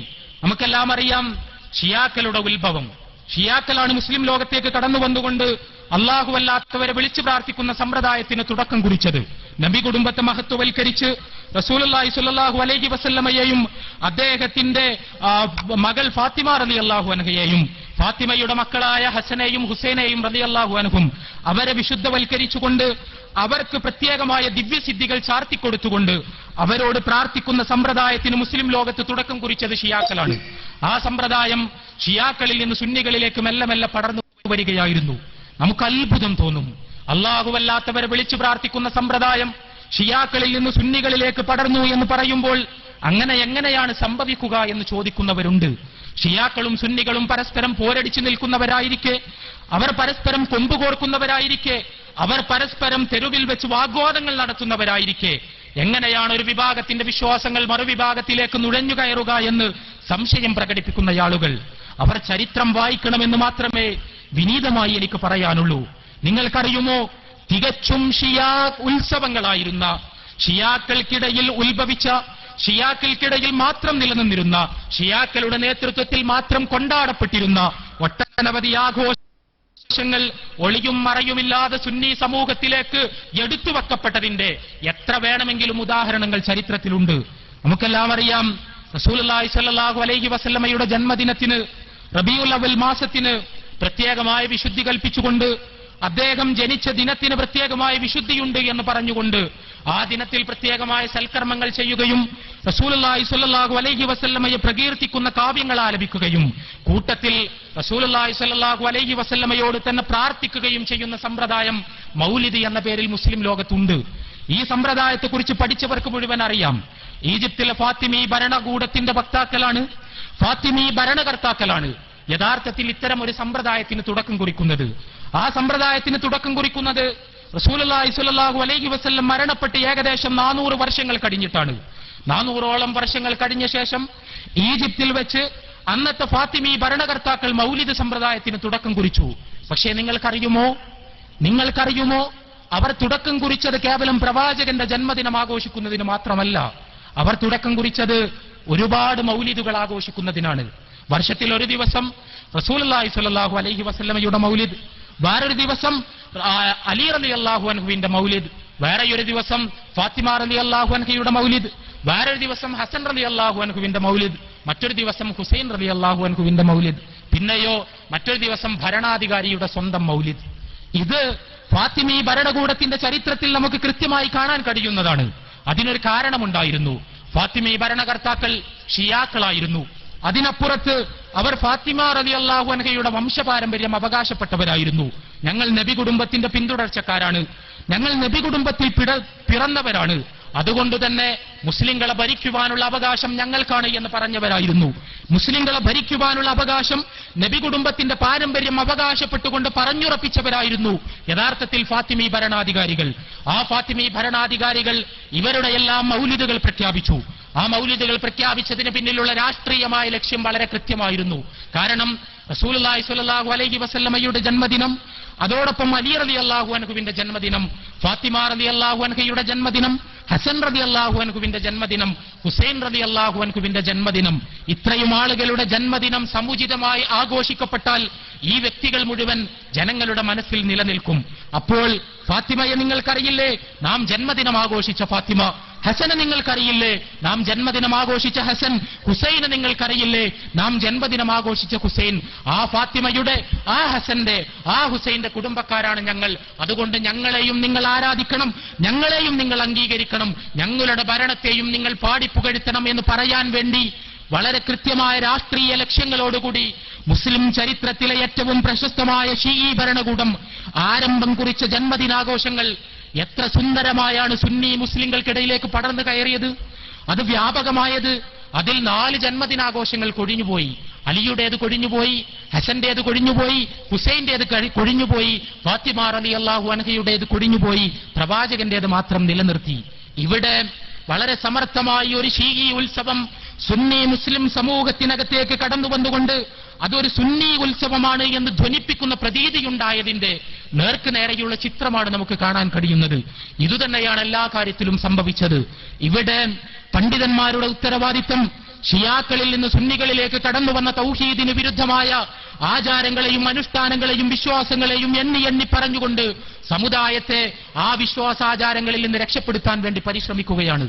പക്ഷേ നിർഭാഗ്യവശാൽ പുതിയ കൊടുക്കൽ വാങ്ങലുകൾക്കുള്ള അണിയറ പ്രവർത്തനങ്ങളാണ് സജീവമായി കൊണ്ടിരിക്കുന്നത്. ഷീഈ അധിനിവേശത്തിനെതിരെ ഷിയാക്കളുടെ വിശ്വാസങ്ങൾ കേരളത്തിലെ മുസ്ലിങ്ങൾക്കിടയിൽ പ്രചരിക്കുന്നതിനെതിരെ അതിശക്തമായി പോരാടുന്നതിന് പകരം ഷിയാക്കളുമായുള്ള പുതിയ കൊടുക്കൽ വാങ്ങലുകൾക്ക് വേണ്ടിയാണ് നിർഭാഗ്യവശാൽ നമ്മുടെ പണ്ഡിതന്മാരിൽ പലരും അധ്വാനിച്ചുകൊണ്ടിരിക്കുന്നത് എന്ന വസ്തുതയെക്കുറിച്ച് നമുക്ക് മനസ്സിലാക്കാൻ കഴിയണം. സഹോദരങ്ങളെ, ഞാൻ പറഞ്ഞു വന്ന കാര്യം വളരെ ലളിതമാണ്. അള്ളാഹു മാത്രമാണ് ആരാധനക്കർഹൻ എന്ന ലാ ഇലാഹ ഇല്ലല്ലാഹയാണ് ഇസ്ലാമിന്റെ അടിസ്ഥാന വാചകം. ആ ലാ ഇലാഹ ഇല്ലല്ലാഹയുടെ താല്പര്യം അള്ളാഹു മാത്രമാണ് എന്റെ സഹായാർത്ഥനകൾക്ക് ഉത്തരം നൽകാൻ കഴിയുന്ന ഒരേ ഒരു അദൃശ്യ ശക്തി എന്ന് മനസ്സിലാക്കുകയാണ്. ആ അള്ളാഹുവിനോട് മാത്രം സഹായമർത്ഥിക്കുകയാണ്, ആ അള്ളാഹുവിനെ മാത്രം വിളിച്ചു പ്രാർത്ഥിക്കുകയാണ്. അതിനു പകരം എന്റെ സഹായാർത്ഥനകൾക്ക് ഉത്തരം നൽകാൻ കഴിയുന്ന അദൃശ്യ ശക്തികളായി മരിച്ചുപോയ മഹാത്മാക്കളെ, ആൾദൈവങ്ങളെ, വിഗ്രഹങ്ങളെ, നക്ഷത്രങ്ങളെ, സൂര്യനെ, ചന്ദ്രനെ, മരത്തെ, ഗുഹയെ, അങ്ങനെ പലതിനെയും മനസ്സിലാക്കുമ്പോൾ ഇസ്ലാമിന്റെ അടിസ്ഥാനമായ ഏകദൈവാരാധനയിൽ നിന്ന് വ്യതിചലിച്ചുകൊണ്ട് നാം ബഹുദൈവാരാധനയുടെ വഴികേടിൽ അകപ്പെട്ടു പോവുകയാണ് ചെയ്യുന്നത്. അതുകൊണ്ടാണ് മുജാഹിദ് പ്രസ്ഥാനം സ്നേഹത്തോടും ഗുണകാംക്ഷയോടും കൂടി ജനങ്ങളോട് ഈ കാര്യം ഉറക്കെ പറഞ്ഞുകൊണ്ടിരിക്കുന്നത്. ഇത് പറയാൻ, മുജാഹിദ് പ്രസ്ഥാനത്തോട് സഹകരിക്കുവാൻ കേരളത്തിലെ മറ്റു മുസ്ലിം സംഘടനകൾ സന്നദ്ധമാകുന്നില്ല എന്നതുകൊണ്ടാണ് കേരളത്തിലെ ഇസ്ലാഹി പ്രസ്ഥാനത്തിന് ഇത്രയധികം ഊർജവും ഇത്രയധികം സമയവും ഇത്രയധികം കഴിവും ഇത്രയധികം മാനവ വിഭവശേഷിയും ഇത്രയധികം സമ്പത്തും ഈ ഒരാശയം പൊതുസമൂഹത്തിൽ പ്രഖ്യാപിക്കുവാൻ വേണ്ടി ചെലവഴിക്കേണ്ടി വരുന്നത്. സഹോദരങ്ങളെ, ലാ ഇലാഹ ഇല്ലല്ലാഹ് എന്ന സമൂഹത്തിൽ ഉറക്കെ പറയാൻ ഭാഗ്യമുണ്ടായ ആളുകൾ എന്ന നിലക്ക് നമ്മളെല്ലാവരും മനസ്സിലാക്കേണ്ട ഒരു കാര്യമുണ്ട്. നാം ലാ ഇലാഹ ഇല്ലല്ലാഹ് എന്ന് പറയുമ്പോൾ, നാം തൗഹീദിലേക്ക് ജനങ്ങളെ ക്ഷണിക്കുമ്പോൾ, നാം അല്ലാഹു മാത്രമാണ് നിങ്ങളുടെ സഹായാർത്ഥനകൾക്ക് ഉത്തരം ചെയ്യുന്ന അദൃശ്യ ശക്തി എന്ന് പറയുമ്പോൾ നമ്മൾ യഥാർത്ഥത്തിൽ ചെയ്യുന്നത് അതിമഹത്തായ ഒരു കർമ്മമാണ്. പ്രവാചകന്മാർ മുഴുവൻ നിർവഹിച്ച ദൗത്യം, സഹാബിമാരെല്ലാവരും നിർവഹിച്ച ദൗത്യം, താബിയുകൾ നിർവഹിച്ച ദൗത്യം, താബിയുകളെ പിന്തുടർന്നുകൊണ്ട് കടന്നു വന്ന പൂർവസൂരികൾ നിർവഹിച്ച ദൗത്യം, അവരെല്ലാവരും നിർവഹിച്ച മഹത്തായൊരു ദൗത്യം. പരിശുദ്ധ ഖുർആനിൽ ഒരു പദമുണ്ട്, ശുക്ർ എന്ന പദം. ശുക്ർ എന്ന വാക്കിന് സാമാന്യമായി നമ്മളെല്ലാവരും നന്ദി എന്നർത്ഥം പറയാറുണ്ട്. നന്ദി എന്ന കേവലമായൊരു മലയാള വാക്കിന് ഉൾക്കൊള്ളാൻ കഴിയുന്നതല്ല യഥാർത്ഥത്തിൽ ശുക്ർ എന്ന അറബി വാക്കിന്റെ അർത്ഥവ്യാപ്തി. ഇബ്രാഹിം നബി അലൈഹിസ്സലാത്തു വസ്സലാമയെ കുറിച്ച് പറയുന്നിടത്ത് പരിശുദ്ധ ഖുർആൻ അതിന്റെ 16-ാമത്തെ അധ്യായം സൂറത്തു നഹ്ലിൽ പറയുന്നുണ്ട്, ഷാക്കിറൻ ലി അൻഉമി. ഇബ്രാഹിം അള്ളാഹു അദ്ദേഹത്തിന് നൽകിയ അനുഗ്രഹങ്ങൾക്ക് നന്ദി കാണിക്കുന്നവനായിരുന്നു എന്ന് പരിശുദ്ധ ഖുർആൻ എടുത്തു പറയുന്നുണ്ട്. അള്ളാഹുവിന്റെ അനുഗ്രഹങ്ങൾക്ക് നന്ദി കാണിക്കണമെന്ന് പ്രസംഗിക്കുവാൻ എളുപ്പമാണ്. അള്ളാഹുവിന്റെ അനുഗ്രഹങ്ങൾക്ക് നന്ദി കാണിക്കണമെന്ന് ഉറക്കെ പറയാൻ എളുപ്പമാണ്. പക്ഷേ അള്ളാഹുവിന്റെ അനുഗ്രഹങ്ങൾക്ക് നന്ദി കാണിക്കുക അത്ര എളുപ്പമുള്ള കാര്യമല്ല എന്ന് നമ്മൾ അറിയണം. എങ്ങനെയാണ് അള്ളാഹുവിനെ നന്ദി കാണിക്കുക? എങ്ങനെയാണ് അള്ളാഹുവിനോടുള്ള കടപ്പാട് നമുക്ക് തീർക്കാൻ കഴിയുക? എന്തു ചെയ്താലാണ് അള്ളാഹു നമുക്ക് നൽകിയ അനുഗ്രഹങ്ങൾക്ക് പകരമാവുക? ഒരിക്കലും ആകില്ല എന്ന് നമുക്കറിയാം.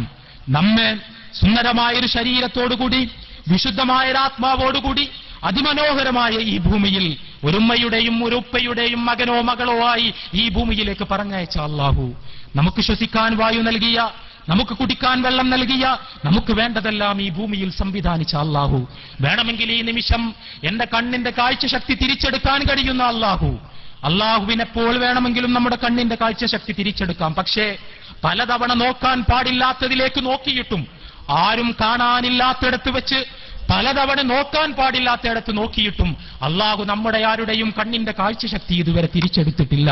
പലതവണ കേൾക്കാൻ പാടില്ലാത്തത് കേട്ടിട്ടും അള്ളാഹു നമ്മുടെ ആരുടെയും കാതിന്റെ കേൾവി ശക്തി ഇതുവരെ തിരിച്ചെടുത്തിട്ടില്ല. പലതവണ അള്ളാഹു അനുശാസിച്ച ആരാധനാകർമ്മങ്ങൾ നിർവഹിക്കുവാൻ നമ്മുടെ കയ്യും കാലും മടിച്ചിട്ടും നമ്മുടെ കൈകാലുകൾ കുഴക്കാൻ അള്ളാഹു ഇതുവരെ തീരുമാനിച്ചിട്ടില്ല. ആ പിൻബലത്തിലാണ്, അള്ളാഹുവിന്റെ മാത്രം ബലത്തിലാണ്, അള്ളാഹുവിന്റെ അപാരമായ കാരുണ്യത്തിന്റെ തണലിലാണ്, അള്ളാഹുവിന്റെ വിട്ടുവീഴ്ചയുടെ മഹത്തായ തണലിലാണ് യഥാർത്ഥത്തിൽ നമ്മളെല്ലാവരും ഓരോ നിമിഷവും ജീവിച്ചുകൊണ്ടിരിക്കുന്നത്. എങ്ങനെയാണ് അള്ളാഹുവിന് നന്ദി കാണിക്കാൻ കഴിയുക? എങ്ങനെയാണ് അള്ളാഹുവിന് നന്ദി കാണിക്കാൻ കഴിയുക എന്ന ചോദ്യത്തിന് ഉത്തരമായി പരിശുദ്ധ ഖുർആൻ നമുക്ക് പഠിപ്പിച്ചു തരുന്നത് നിങ്ങൾ ഇബ്രാഹിമിന്റെ ജീവിതത്തിലേക്ക് നോക്കണമെന്നാണ്. ഇബ്രാഹിം നബി അലൈഹിസ്സലാത്തു വസ്സലാമയെ കുറിച്ച് പറഞ്ഞുകൊണ്ട് ഷാക്കിറൻ ലി അൻഉമി, അദ്ദേഹത്തിന് അല്ലാഹു നൽകിയ അനുഗ്രഹങ്ങൾക്ക് നന്ദിയുള്ള അടിമയായിരുന്നു അദ്ദേഹം എന്ന് ഇബ്രാഹിമിനെ കുറിച്ച് പരിശുദ്ധ ഖുർആൻ പറയുന്നത് നന്ദി കാണിക്കേണ്ടത് ഇബ്രാഹിം നബി നന്ദി കാണിച്ചതുപോലെയാണ് എന്ന് നമ്മെ പഠിപ്പിക്കാൻ വേണ്ടിയാണ്. എങ്ങനെയാണ് ഇബ്രാഹിം നന്ദി കാണിച്ചത്? എങ്ങനെയാണ് ഇബ്രാഹിം നന്ദി കാണിച്ചത്? ഇബ്രാഹിമിന്റെ സമൂഹത്തെക്കുറിച്ച് നമുക്കറിയാം.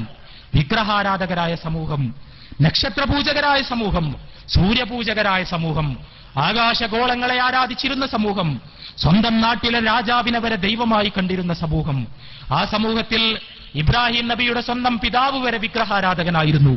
ആ വിഗ്രഹങ്ങൾക്ക് അദൃശ്യമായ ശക്തിവിശേഷങ്ങളുണ്ട് എന്നവർ വിചാരിച്ചു. ആ വിഗ്രഹങ്ങളോട് അവർ സഹായത്തിനു വേണ്ടി അർത്ഥിച്ചു. അവിടെ ഇബ്രാഹിം എഴുന്നേറ്റ് നിന്ന് സ്വന്തം പിതാവിനോട്, നാട്ടിലെ രാജാവിനോട്, നാട്ടിലെ പ്രമാണിമാരോട്, വിഗ്രഹാരാധകരായ മുഴുവൻ ആളുകളോട് ഇബ്രാഹിം പറഞ്ഞു, എനിക്കിതുമായി യാതൊരു ബന്ധവുമില്ല, ഞാൻ നിങ്ങളുമായുള്ള സർവ്വബന്ധങ്ങളും വിച്ഛേദിച്ചിരിക്കുന്നു. എനിക്കെന്റെ അള്ളാഹു മതി. എനിക്ക് ഭക്ഷണം നൽകുന്ന, എനിക്ക് വെള്ളം നൽകുന്ന, എന്നെ ജീവിപ്പിക്കുന്ന, എന്നെ മരിപ്പിക്കുന്ന, എനിക്കുള്ളതെല്ലാം എനിക്ക് നൽകിയ അള്ളാഹുവിനെ മാത്രമേ ഞാൻ വിളിച്ചു പ്രാർത്ഥിക്കൂ. നിങ്ങൾ ഈ വിഗ്രഹങ്ങളെ വിളിച്ചു പ്രാർത്ഥിക്കുന്നത്, ആരാധിക്കുന്നത് അവസാനിപ്പിക്കണം. അത് പാപമാണ്, തെറ്റാണ്, ഭോഷ്കാണ്, വിഡ്ഢിത്തമാണ് എന്ന് ഇബ്രാഹിം നബി ഉറക്കെ പറഞ്ഞു. പരിശുദ്ധ ഖുർആൻ പറയുന്നു, അതിന്റെ പേരാണ് നന്ദി. അതിന്റെ പേരാണ് നന്ദി. അതെങ്ങനെയാണ് നന്ദിയാകുന്നത്? അതെങ്ങനെയാണ് നന്ദിയാകുന്നത്? വളരെ ലളിതമായൊരു കാര്യമാണത്. എനിക്കൊരാൾ ഒരുപാട് കാര്യങ്ങൾ ചെയ്തു തന്നു, ഒരുപാട് കാര്യങ്ങൾ. ആ കാര്യത്തിന് പ്രത്യുത്തരമായി, ആ കാര്യത്തിന് മറുപടിയായി ഞാൻ അയാൾക്ക് കൊടുക്കുന്ന നന്ദിവാചകം, ആ നന്ദിവാചകം അയാൾക്കാണ് കൊടുക്കേണ്ടത് എന്ന് എനിക്കറിയാം. ഒരു നാട്ടിൽ ഒരുപാട് ആളുകൾ ഒരുപാട് ഉപകാരങ്ങൾ അനുഭവിക്കുന്നു. ആ ഉപകാരങ്ങൾ മുഴുവൻ ആരാണ് ചെയ്തു കൊടുത്തത് എന്ന് എനിക്കറിയാം. അയാൾക്ക് തിരിച്ച് ചെയ്യേണ്ട നന്ദി എന്താണ് എന്നും എനിക്കറിയാം. പക്ഷേ ആ നാട്ടിലെ ജനങ്ങൾ മുഴുവൻ ആ നന്ദി കൊണ്ടുപോയി കൊടുക്കുന്നത് വേറെ ആർക്കൊക്കെയോ ആണ്. പ്രത്യുപകാര സ്മരണ കൊണ്ടുപോയി കൊടുക്കുന്നത് വേറെ ആർക്കൊക്കെയോ ആണ്.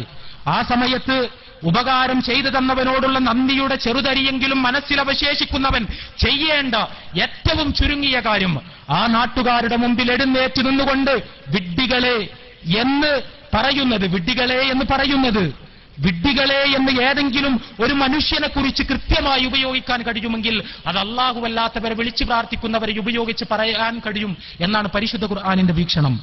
വിഡ്ഢിത്തം എന്ന് പറയുമ്പോൾ അവർ ചെയ്യുന്ന പ്രവർത്തനത്തിന്റെ അത്രയും വിഡ്ഢിത്തം നിറഞ്ഞൊരു പ്രവർത്തനം ലോകത്ത് വേറെ കാണാൻ കഴിയില്ല എന്ന് പരിശുദ്ധ ഖുർആൻ പഠിപ്പിക്കുന്നു. അവിടെ ആ നാട്ടുകാരോട് നിങ്ങൾ ചെയ്യുന്നത് വിഡ്ഢിത്തമാണ്, ഈ പ്രത്യുപകാരം, നിങ്ങളുടെ ഉപകാര സ്മരണ, നിങ്ങളുടെ നന്ദിവാചകങ്ങൾ പോകേണ്ടത് ഇവരിലേക്കൊന്നുമല്ല. നിങ്ങൾക്ക് ഈ ഉപകാരങ്ങൾ ചെയ്തു തന്നത് യഥാർത്ഥത്തിൽ ഇന്നയാളാണ്, അയാളോടാണ് നിങ്ങൾ നന്ദി പ്രകടിപ്പിക്കേണ്ടത് എന്ന് പറയാൻ നമുക്ക് കഴിയുമ്പോഴാണ് ആ ഉപകാരങ്ങൾ ചെയ്തു തന്നയാളോട് നന്ദിയുടെ ചെറിയൊരു അംശമെങ്കിലും നമ്മുടെ മനസ്സിലുണ്ട് എന്ന് പറയാൻ കഴിയുക. അതുകൊണ്ടാണ് ഇബ്രാഹിം ചെയ്തത് ശുക്റാണ് എന്ന് പരിശുദ്ധ ഖുർആൻ പഠിപ്പിച്ചത്.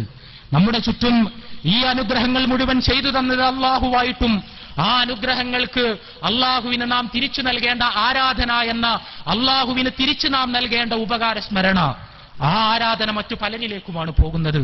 അള്ളാഹുവിലേക്ക് പോകുന്നതിന് പകരം അള്ളാഹുവിന് സമർപ്പിക്കേണ്ട പ്രാർത്ഥനയും സഹായാർത്ഥനയും നേർച്ചകളും വഴിപാടുകളും ആരാധനകളും അനുഷ്ഠാനങ്ങളും നമസ്കാരങ്ങളും എല്ലാം സമർപ്പിക്കപ്പെട്ടുകൊണ്ടിരിക്കുന്നത് മറ്റു പലർക്കുമാണ്. അവിടേക്ക് കടന്നു ചെന്നുകൊണ്ട് ധീരമായി പ്രഖ്യാപിക്കുവാൻ നിങ്ങൾക്ക് കഴിയുമോ? കൂട്ടരെ, നിങ്ങൾ ഈ അർപ്പിക്കുന്ന നന്ദിയുണ്ടല്ലോ, നിങ്ങൾ ഈ സമർപ്പിക്കുന്ന ആരാധനയുണ്ടല്ലോ, നിങ്ങൾ ഈ സമർപ്പിക്കുന്ന പ്രാർത്ഥനകളും വഴിപാടുകളും നേർച്ചകളും ഉണ്ടല്ലോ, അത് മുഴുവൻ യഥാർത്ഥത്തിൽ അർഹിക്കുന്നത് ഈ ലോകത്തെ സൃഷ്ടിച്ച് പരിപാലിച്ച ഈ അനുഗ്രഹങ്ങൾ മുഴുവൻ ചെയ്തു തന്ന അള്ളാഹു മാത്രമാണ് എന്ന് പറയാൻ നിങ്ങൾക്ക് കഴിയുമ്പോഴാണ് അള്ളാഹുവിനോട് നന്ദിയുള്ള അടിമയായി നിങ്ങൾ മാറുന്നത്. അള്ളാഹുവിനോട് നന്ദിയുള്ള അടിമയായി മാറുക എന്ന് പറഞ്ഞാൽ അള്ളാഹുവിന് വേണ്ടി നമ്മുടെ നാവ് ചലിക്കുകയാണ്, അള്ളാഹുവിന് വേണ്ടി നാം സംസാരിക്കുകയാണ്, അള്ളാഹു മാത്രമാണ് ആരാധനക്കർഹൻ എന്ന സത്യം ഉറക്കെ വിളിച്ചു പറയുകയാണ്. ഈ നാവ് തന്നത് പടച്ചവനാണ്, നാവിന് സംസാരശേഷി നൽകിയത് പടച്ചവനാണ്.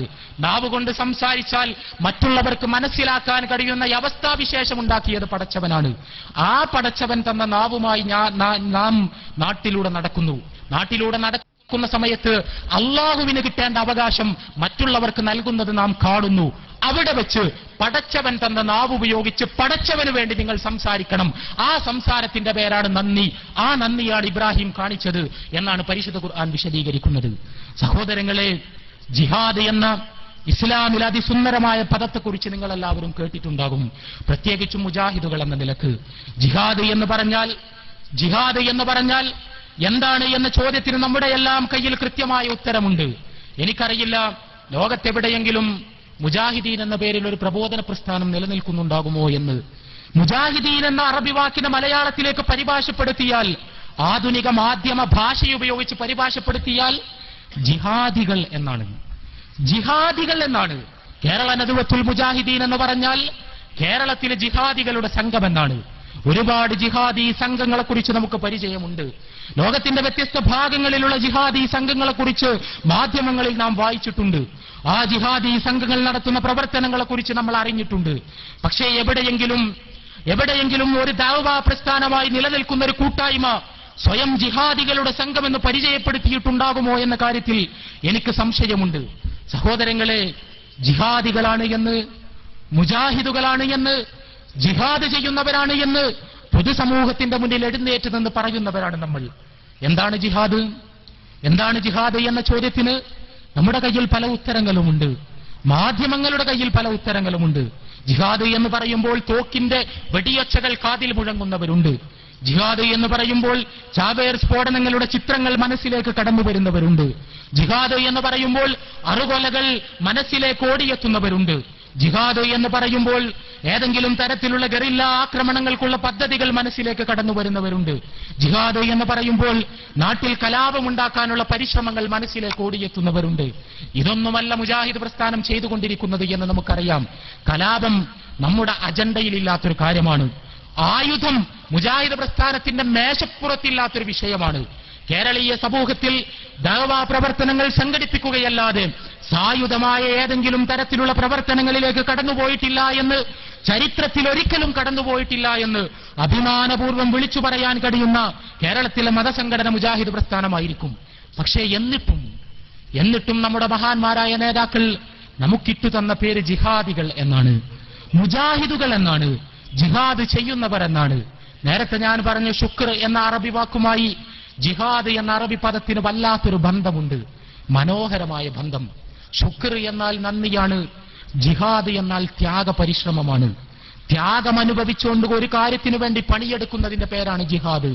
സ്വന്തം ഇച്ഛകൾ ത്യജിച്ചുകൊണ്ട് ഒരു കാര്യത്തിനു വേണ്ടി അധ്വാനിക്കുന്നതിന്റെ പേരാണ് ജിഹാദ്. നമുക്കൊരാളോട് നന്ദിയുണ്ടെങ്കിൽ, നമുക്കൊരാളോട് കടപ്പാടുണ്ടെങ്കിൽ, നമുക്കൊരാളോട് സ്നേഹമുണ്ടെങ്കിൽ അയാൾക്കു വേണ്ടി നാം സ്വയം മറന്നധ്വാനിക്കും. അയാൾക്കു വേണ്ടി നാം ത്യാഗം സഹിക്കും.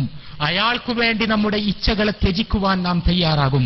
മുജാഹിദ് എന്ന് പറഞ്ഞാൽ ലോകത്തിലെ മറ്റെന്തിനേക്കാളും അധികം അള്ളാഹുവിനെ സ്നേഹിക്കുന്നവനാണ്. ലോകത്തിലെ മറ്റാരേക്കാളോടും അധികം അള്ളാഹുവിനോട് നന്ദിയുള്ളവനാണ്. ലോകത്തെ മറ്റാരോടുള്ളതിനേക്കാളും അധികം അള്ളാഹുവിനോട് കടപ്പാടുള്ളവനാണ്. അള്ളാഹുവിനോടാണ് നമ്മുടെ കടപ്പാട് എന്നതുകൊണ്ട്, അള്ളാഹുവിനോടാണ് നമ്മുടെ സ്നേഹം എന്നതുകൊണ്ട്, അള്ളാഹുവിനോടാണ് നമ്മുടെ നന്ദി എന്നതുകൊണ്ട് അള്ളാഹുവിനു വേണ്ടി ത്യാഗമനുഷ്ഠിച്ച് പരിശ്രമിക്കുവാൻ, അള്ളാഹുവിനു വേണ്ടി അധ്വാനിക്കുവാൻ, അള്ളാഹുവിനു വേണ്ടി സ്വന്തം ഇച്ഛകളെ മാറ്റിവെക്കുവാൻ നമുക്ക് കഴിയും. അതുകൊണ്ടാണ് നമുക്ക് മുജാഹിദുകൾ എന്ന് പറയുന്നത്. ഇബ്രാഹിം നബി അലൈഹിസ്സലാത്തു വസ്സലാമയുടെ ജീവിതത്തിലേക്ക് ഞാൻ ഒരിക്കൽ കൂടി തിരിച്ചു പോവുകയാണ്. ഇബ്രാഹിം നബി അലൈഹിസ്സലാത്തു വസ്സലാമയുടെ ജീവിതം വിശദീകരിച്ചുകൊണ്ട് പരിശുദ്ധ ഖുർആൻ പറഞ്ഞൊരു കാര്യമുണ്ട്. ഖുർആനിലെ 22-ാമത്തെ അധ്യായം സൂറത്തുൽ ഹജ്ജിലെ 78-ാമത്തെ വചനം, വജാഹിദൂ ഫില്ലാഹി ഹഖ്ക ജിഹാദിഹി ഹുവ ജതബാക്കും, നിങ്ങൾ അള്ളാഹുവിന്റെ മാർഗത്തിൽ യഥാർത്ഥത്തിലുള്ള ജിഹാദ് ചെയ്യുക, അതിനുവേണ്ടി അള്ളാഹു നിങ്ങളെ തെരഞ്ഞെടുത്തിരിക്കുന്നു. വമാ ജഅല അലൈക്കും ഫിദ്ദീനി മിൻ ഖറജ്, മതത്തിന്റെ കാര്യത്തിൽ അള്ളാഹു നിങ്ങൾക്ക് യാതൊരു പ്രയാസവും ഉണ്ടാക്കിയിട്ടില്ല. മില്ലത അബീക്കും ഇബ്രാഹിം, അത് നിങ്ങളുടെ പിതാവായ ഇബ്രാഹിമിന്റെ മാർഗമാണ്. ഇത് പരിശുദ്ധ ഖുർആനിന്റെ പ്രഖ്യാപനമാണ്. സത്യവിശ്വാസികളോട് പരിശുദ്ധ ഖുർആൻ പറയുന്നു, സത്യവിശ്വാസികളെ, നിങ്ങൾ അള്ളാഹുവിന്റെ മാർഗത്തിൽ യഥാർത്ഥത്തിലുള്ള ജിഹാദ് ചെയ്യണം. ആ ജിഹാദ് നിങ്ങൾക്ക് മുമ്പ് ചെയ്തത് ഇബ്രാഹിം പ്രവാചകനാണ്. ഇബ്രാഹിമിന്റെ ജീവിതം നമ്മൾ പരിശോധിക്കുക. ഒരിക്കൽ പോലും ഇബ്രാഹിം നബി ആയുധമെടുത്ത് പോരാടിയിട്ടില്ല. ഒരിക്കൽ പോലും ഇബ്രാഹിം നബി യുദ്ധം ചെയ്തിട്ടില്ല. ഒരിക്കൽ പോലും ഇബ്രാഹിം നബി ഒരു ഭരണകൂടത്തെ അട്ടിമറിക്കാൻ വേണ്ടി ശ്രമിച്ചിട്ടില്ല. ഒരിക്കൽ പോലും ഇബ്രാഹിം നബി സായുധമായൊരു പ്രവർത്തനത്തിന് മുതിർന്നിട്ടില്ല. എന്നിട്ടും പരിശുദ്ധ ഖുർആൻ പറയുന്നു, ഇബ്രാഹിം നബി അലൈഹിസ്സലാത്തു വസ്സലാം നിർവഹിച്ചത് മാതൃകാപരമായ ജിഹാദാണ്. ആ ജിഹാദ് നിർവഹിക്കുവാൻ നിങ്ങൾ സന്നദ്ധമാകണമെന്നാണ് പരിശുദ്ധ ഖുർആൻ മുസ്ലിംകളോട് പറയുന്നത്. ഇബ്രാഹിം നബി അലൈഹിസ്സലാത്തു വസ്സലാം അള്ളാഹുവിനോടുള്ള നന്ദിയുടെ ഭാഗമായി നിർവഹിച്ച ജിഹാദ് അതാണ്. അള്ളാഹു മാത്രമാണ് ആരാധനക്കർഹൻ എന്ന സത്യം സമൂഹത്തിന് മുന്നിൽ ഉറക്കെ പറയുക എന്ന ജിഹാദ്. സഹോദരങ്ങളെ, ഞാൻ അവസാനിപ്പിക്കുകയാണ്. വളരെ ചെറിയ എന്നാൽ നമ്മുടെ ശ്രദ്ധയിലേക്ക് വരേണ്ട വളരെ പ്രധാനപ്പെട്ട 1-2 കാര്യങ്ങൾ മാത്രം പറഞ്ഞുകൊണ്ട്, സയ്യിദ് സനാഉല്ലാ മക്തി തങ്ങളിൽ നിന്നാണ് നമ്മുടെ പ്രസ്ഥാനത്തിന്റെ ചരിത്രം ആരംഭിക്കുന്നത് എന്ന് നമ്മളെപ്പോഴും ആവേശത്തോടുകൂടി പറയാറുണ്ട്. സയ്യിദ് സനാഉല്ലാ മക്തി തങ്ങൾ അദ്ദേഹത്തിന്റെ പ്രവർത്തനം ആരംഭിക്കുന്ന സമയത്ത് കേരളത്തിൽ ജിഹാദിനെ കുറിച്ചൊരു സങ്കല്പമുണ്ടായിരുന്നു. എന്താണ് ജിഹാദ് എന്ന ചോദ്യത്തിന് അന്നത്തെ മാപ്പിളയുടെ കയ്യിലുണ്ടായിരുന്ന ഉത്തരം. അന്നത്തെ മാപ്പിളമാർ മനസ്സിലാക്കിയത് ജിഹാദ് എന്ന് പറഞ്ഞാൽ കയ്യിൽ കിട്ടുന്ന ആയുധമെടുത്ത്, ഒരു കത്തിയോ തോക്കോ എടുത്ത് ബ്രിട്ടീഷ് പട്ടാളക്കാരോട് പോരാടാൻ പോയി ബ്രിട്ടീഷ് പട്ടാളക്കാരുമായുള്ള ഏറ്റുമുട്ടലിൽ ഏർപ്പെട്ട് ബ്രിട്ടീഷ് പട്ടാളത്തിന്റെ വെടിയുണ്ടകൾ നെഞ്ചിലേറ്റുവാങ്ങി മരിച്ചു പോകുന്നതിന്റെ പേരാണ് ജിഹാദ് എന്ന് മനസ്സിലാക്കിയവരായിരുന്നു കേരളത്തിലെ മാപ്പിളമാർ. അവരുടെ ആത്മാർത്ഥതയെക്കുറിച്ചല്ല ഞാൻ പറയുന്നത്.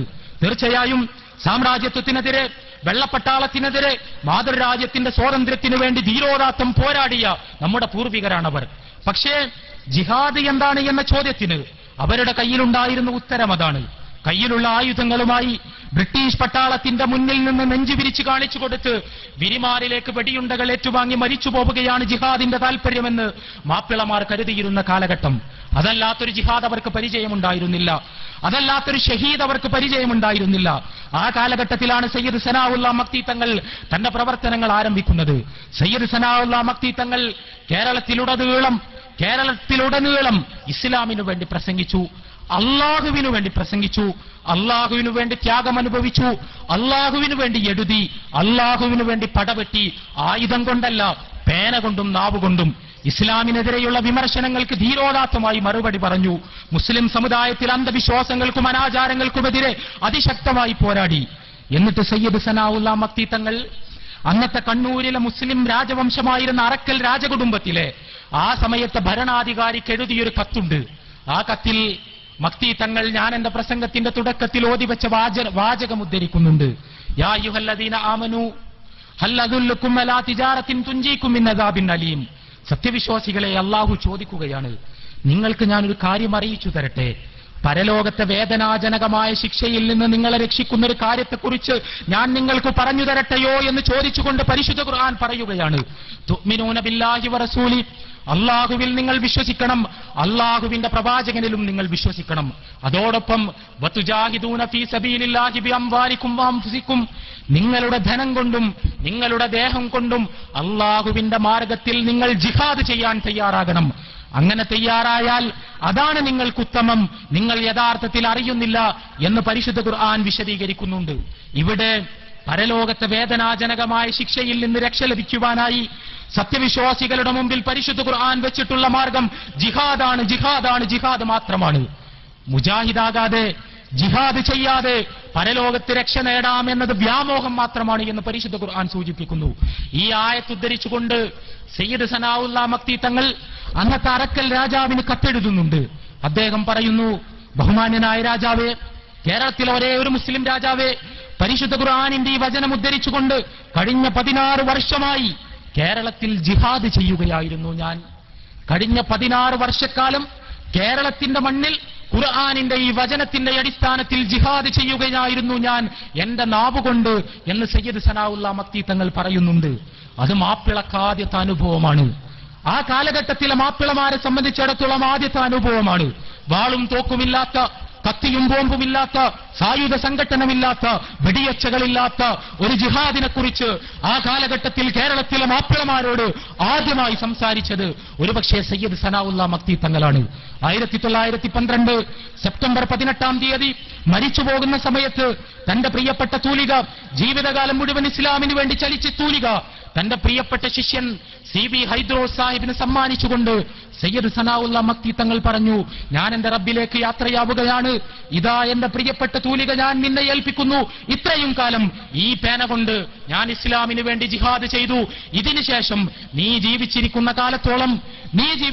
കാലത്തോളം ഈ പേന ഉപയോഗിച്ച് ഇസ്ലാമിന് വേണ്ടി നീ ജിഹാദ് ചെയ്യണം എന്ന് പറഞ്ഞുകൊണ്ടാണ് സയ്യിദ് സനാഉല്ലാ മക്തി തങ്ങൾ മരിച്ചു പോകുന്നത്. ജിഹാദിനെ കുറിച്ചുള്ള വ്യത്യസ്തമായൊരു സങ്കല്പം,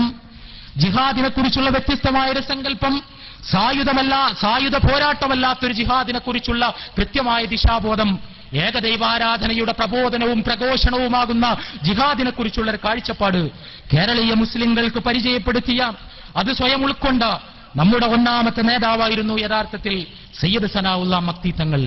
ഞാനെപ്പോഴും ആലോചിക്കാറുണ്ട്, 1940കളിലാണ് സയ്യിദ് അബുൽ അഅ്ല മൗദൂദി സാഹിബ് ഉത്തരേന്ത്യയിൽ ഇരുന്നുകൊണ്ട് അന്നത്തെ സവിശേഷമായ രാഷ്ട്രീയ പശ്ചാത്തലത്തിന്റെ നടുവിൽ ജിഹാദിന് തന്റേതായ വ്യാഖ്യാനങ്ങൾ നൽകാൻ വേണ്ടി പരിശ്രമിക്കുന്നത്. ആ വ്യാഖ്യാനങ്ങളിലൂടെ വിശദമായ ചർച്ചയിലേക്ക് ഞാൻ പോകുന്നില്ല.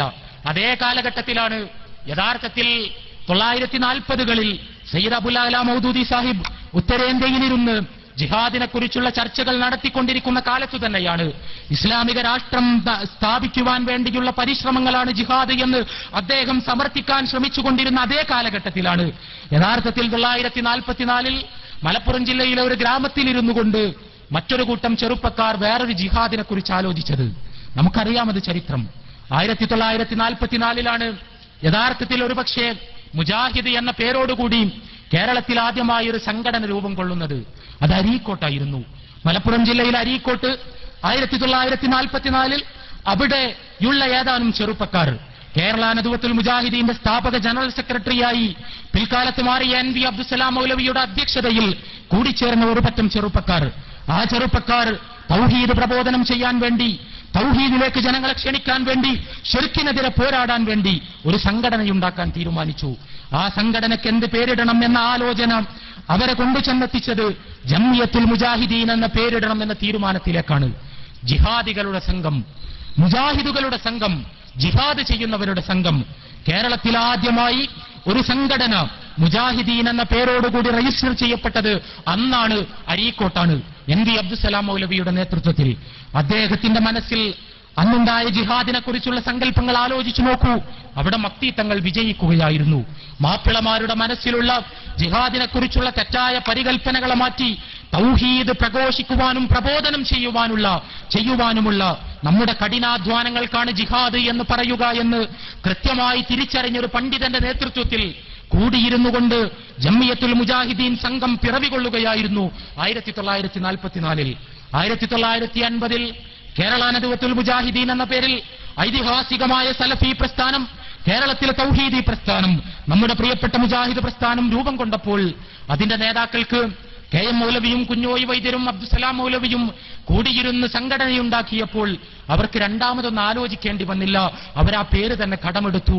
അങ്ങനെ അത് നദവത്തുൽ മുജാഹിദീനായി മാറി, ജിഹാദ് ചെയ്യുന്നവരുടെ സംഘമായി മാറി. ഞാൻ സൂചിപ്പിക്കുന്നത് ജിഹാദ് എന്താണ് എന്ന ചോദ്യത്തിന് മൗദൂദി സാഹിബ് നൽകിയ ഉത്തരമല്ല അവർ നൽകിയത്. ജിഹാദ് എന്താണ് എന്ന ചോദ്യത്തിന് പഴയകാലത്തെ മാപ്പിള കലാപകാരികൾ നൽകിയ ഉത്തരമല്ല അവർ നൽകിയത്. മറിച്ച് ജിഹാദ് എന്താണ് എന്ന ചോദ്യത്തിന് ഇബ്രാഹിം നബി നൽകിയ ഉത്തരം അവർ നൽകി.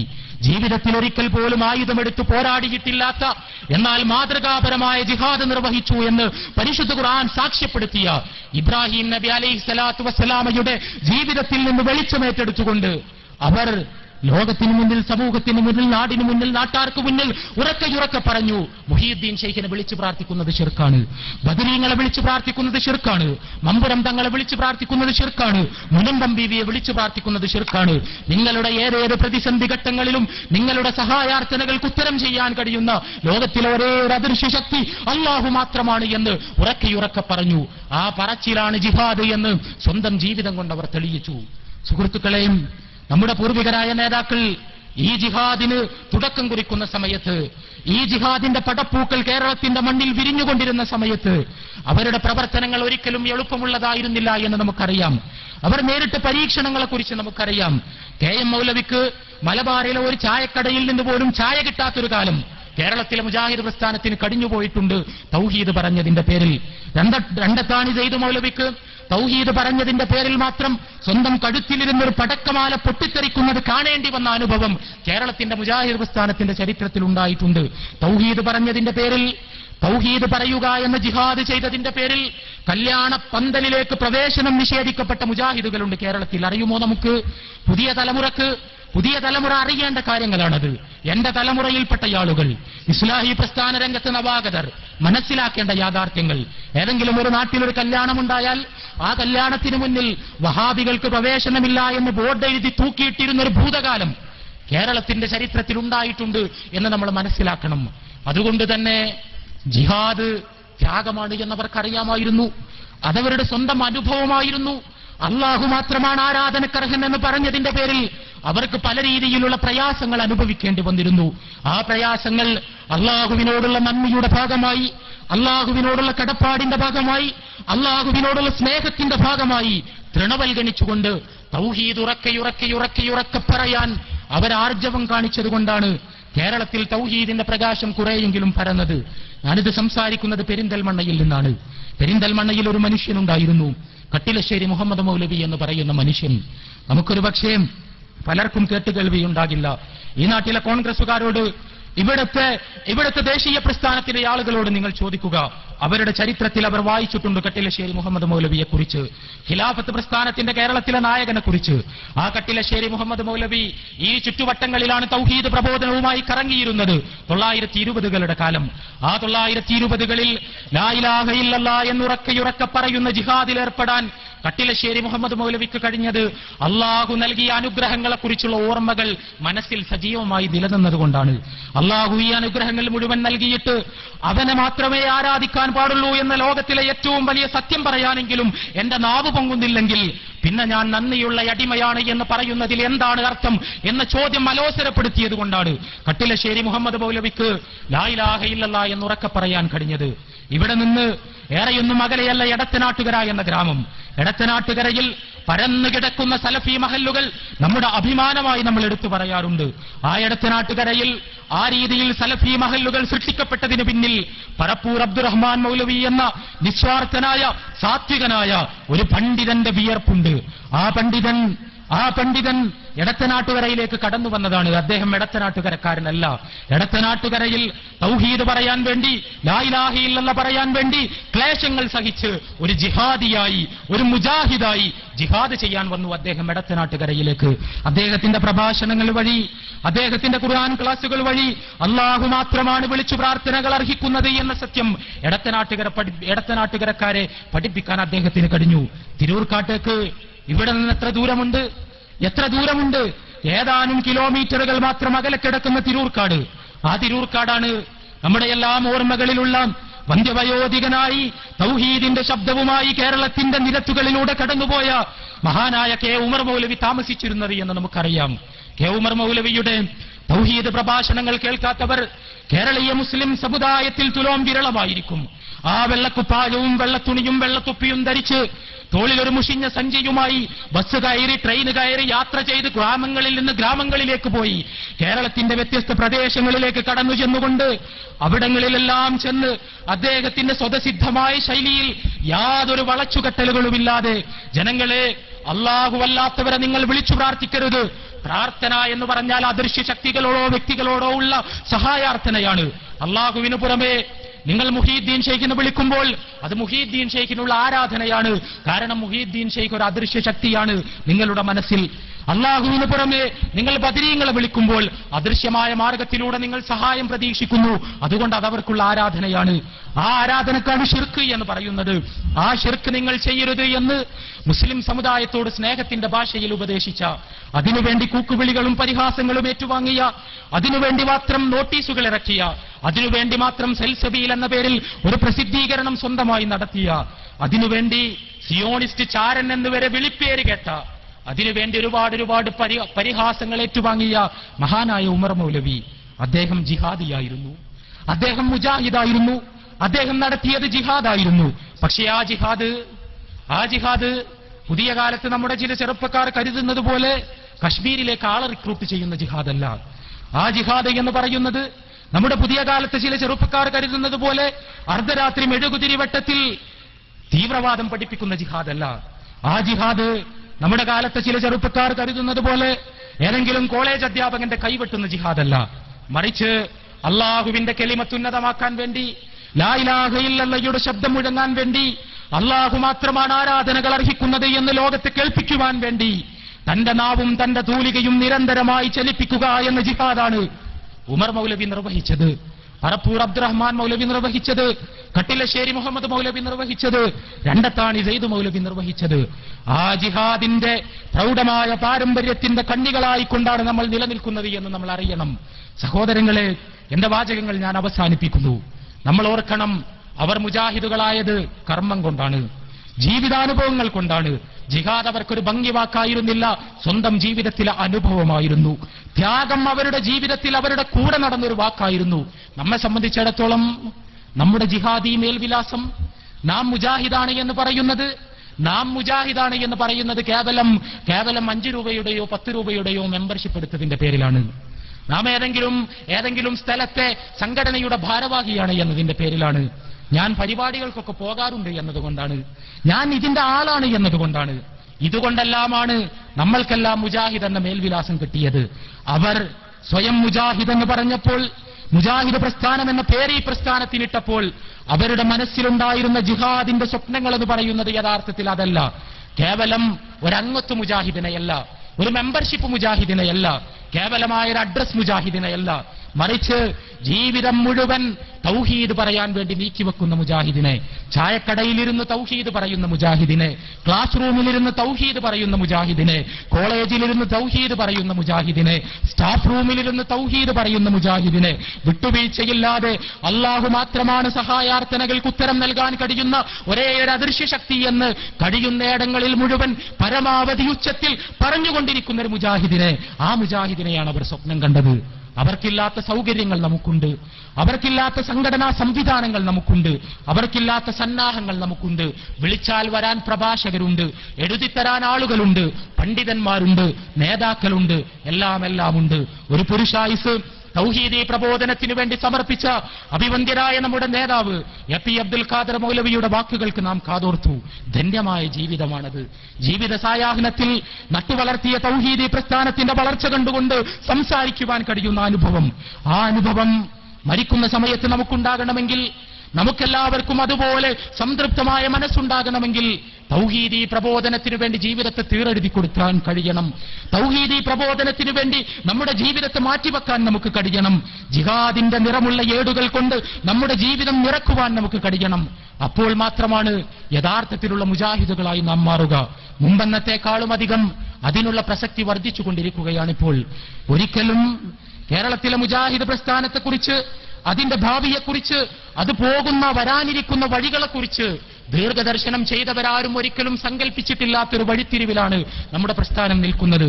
അള്ളാഹുവിന് പുറമെ നമ്മുടെ സഹായാർത്ഥനകൾക്ക് ഉത്തരം നൽകാൻ കഴിയുന്ന അദൃശ്യ ശക്തികളുണ്ട് എന്ന് മുജാഹിദുകളായി നമ്മുടെ കൂടെയുണ്ടായിരുന്ന, നമ്മുടെ പുരക്കകത്തുറങ്ങിയിരുന്ന, നമ്മുടെ കൂടെ അധ്വാനിച്ചിരുന്ന, നമ്മുടെ കൂടെ വിയർപ്പൊഴുക്കിയിരുന്ന, നമ്മുടെ തോളോട് തോൾ ചേർന്ന് നിന്നിരുന്ന നമ്മുടെ പ്രിയപ്പെട്ട സുഹൃത്തുക്കൾ പറയുമെന്ന് നമ്മൾ ആരെങ്കിലും എപ്പോഴെങ്കിലും വിചാരിച്ചിരുന്നോ? അള്ളാഹുവിന് പുറമെ നമ്മുടെ സഹായാർത്ഥനകൾക്ക്, പ്രതിസന്ധി ഘട്ടങ്ങളിലെ സഹായാർത്ഥനകൾക്ക് ഉത്തരം നൽകാൻ ജിന്നുകൾക്ക് കഴിയുമെന്ന്, മലക്കുകൾക്ക് കഴിയുമെന്ന്, മുജാഹിദാണ് എന്ന് പറയുന്നവരുടെ നാവിൽ നിന്ന് എപ്പോഴെങ്കിലും കേൾക്കേണ്ടി വരുമെന്ന് നമ്മൾ ആരെങ്കിലും എപ്പോഴെങ്കിലും വിചാരിച്ചിരുന്നോ? ഇവിടെയുള്ള പഴയ തലമുറ പറയട്ടെ, തൗഹീദിനു വേണ്ടി അധ്വാനിച്ചവർ പറയട്ടെ, ഈ കൊടി പിടിച്ചവർ പറയട്ടെ, അല്ലാഹു മാത്രമാണ് ആരാധനക്കർഹൻ എന്ന് പറഞ്ഞതിന്റെ പേരിൽ ബഹിഷ്കരിക്കപ്പെട്ടവർ പറയട്ടെ, ഈ പ്രസ്ഥാനത്തിൽ സ്ഥാപനങ്ങളും പള്ളികളും ഉണ്ടാക്കാൻ വേണ്ടി വിയർപ്പൊഴുക്കിയവർ പറയട്ടെ, അല്ലാഹുവിന് പുറമെ നമ്മുടെ സഹായാർത്ഥനകൾക്ക് ഉത്തരം നൽകാൻ കഴിയുന്ന വേറൊരു അദൃശ്യ ശക്തിയുണ്ട് എന്ന് നമ്മുടെ കുട്ടികൾ, നമ്മുടെ ചെറുപ്പക്കാർ, നമ്മുടെ യുവാക്കൾ, നമ്മുടെ പ്രവർത്തകർ, ഇന്നലെ വരെ നമ്മുടെ കൂടെയുണ്ടായിരുന്നവർ പറയുമെന്ന് നമ്മൾ ആരും ഒരിക്കലും വിചാരിച്ചതല്ല. പക്ഷെ പിശാചതാണ്. പിശാച് മനുഷ്യരെ വഴിതെറ്റിക്കുക അങ്ങനെയൊക്കെയാണ്. അത് വളരെ ഗൗരവത്തോടുകൂടി മനസ്സിലാക്കാൻ നമുക്ക് കഴിയണം. അത് സുന്നത്തിന്റെ വലിയ മേൽവിലാസം നമുക്കുണ്ടാകും, സലഫിയത്തിന്റെ വലിയ മേൽവിലാസം നമുക്കുണ്ടാകും. നമ്മുടെ നാവിന്റെ തുമ്പത്ത് ഖുർആനും ഹദീസും നിറഞ്ഞു നിൽക്കും. അപ്പോഴും നമ്മൾ അറിയാതെ വലിച്ചു കൊണ്ടുപോയി ശിർക്കിന്റെ അഗാധമായ ഗർത്തങ്ങളിലേക്ക് നമ്മെ എടുത്തെറിയാൻ പിശാച് പരിശ്രമിച്ചുകൊണ്ടിരിക്കും. ആ പരിശ്രമങ്ങളിൽ പിശാച് വിജയിക്കാതിരിക്കണമെങ്കിൽ, നമുക്ക് വിജയിക്കണമെങ്കിൽ വലിയ ജാഗ്രത ആവശ്യമുണ്ട്. അതുകൊണ്ട് സഹോദരങ്ങളെ, അല്ലാഹു മാത്രമാണ് ആരാധനക്കർഹൻ എന്ന സത്യം പറയാൻ, അല്ലാഹു മാത്രമാണ് നമ്മുടെ സഹായാർത്ഥനകൾക്ക് ഉത്തരം നൽകാൻ കഴിയുന്ന ഒരേ ഒരു അദൃശ്യ ശക്തി എന്ന് ഉറക്കെ പറയാൻ കേരളത്തിൽ ഇപ്പോൾ നമ്മൾ മാത്രമേയുള്ളൂ.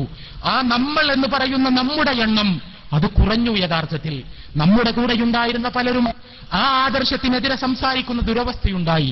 അതുകൊണ്ട് നമ്മൾ ആ ദൗത്യം ഏറ്റെടുക്കുക. ഇനി നമുക്ക് വിശ്രമമില്ലാത്ത രാപ്പകലുകളാണ്.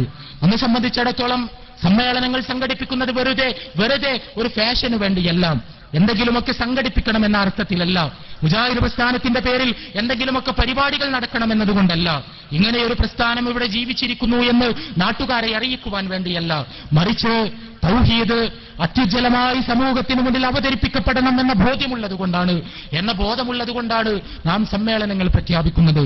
ആ സമ്മേളന പ്രവർത്തനങ്ങൾ വഴി നടക്കേണ്ടത് ദഅവത്താണ്, തൗഹീദിലേക്കുള്ള ക്ഷണമാണ്, തൗഹീദിന്റെ വിശദീകരണമാണ്, അള്ളാഹുവിന്റെ ആരാധ്യതയിലുള്ള ഏകത്വത്തെക്കുറിച്ചുള്ള ഉജ്ജ്വലമായ ദഅവാ പ്രവർത്തനങ്ങളാണ് നടക്കേണ്ടത്. ഈ പ്രഖ്യാപന സമ്മേളനം കഴിഞ്ഞ് വീട്ടിലേക്ക് നാം പോകുന്നത് മൂടിപ്പുതച്ച് കിടന്നുറങ്ങാനല്ല എന്ന് നമ്മൾ തീരുമാനിക്കണം. നമ്മൾ ഇവിടെ നിന്ന് പിരിഞ്ഞു പോകുന്നത് വലിയൊരു ദൗത്യം നെഞ്ചേറ്റിക്കൊണ്ടാണ്. ഇബ്രാഹിം നബി നിർവഹിച്ച ദൗത്യം, മുഹമ്മദ് റസൂലുള്ളാഹി സ്വല്ലല്ലാഹു അലൈഹി വസല്ലം നിർവഹിച്ച ദൗത്യം, സഹാബിമാരും താബിയുകളും നിർവഹിച്ച ദൗത്യം, മഹാന്മാരായ നമ്മുടെ പൂർവ്വസൂരികൾ നിർവഹിച്ച ദൗത്യം, അള്ളാഹുവിന്റെ ഏകത്വം ഉറക്കെ പറയുക എന്ന ദൗത്യം, ആ ദൗത്യം നിർവഹിക്കാൻ വേണ്ടിയാണ് നമ്മളെല്ലാവരും ഇവിടെ നിന്ന് പിരിഞ്ഞു പോകുന്നത്.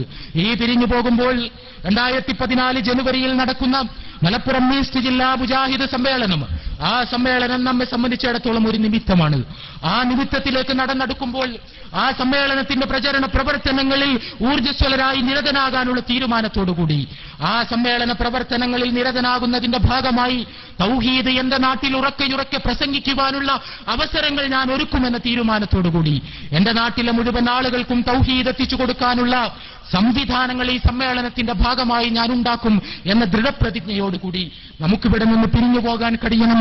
അള്ളാഹു അതിനെ അനുഗ്രഹിക്കട്ടെ എന്ന് ആത്മാർത്ഥമായി പ്രാർത്ഥിച്ചുകൊണ്ട് ഞാൻ എന്റെ വാക്കുകൾ ഉപസംഹരിക്കുന്നു. വാഹിർ ദഅ്വാനാ അൽഹംദുലില്ലാഹി റബ്ബിൽ ആലമീൻ. അസ്സലാമു അലൈക്കും വറഹ്മത്തുള്ളാഹി.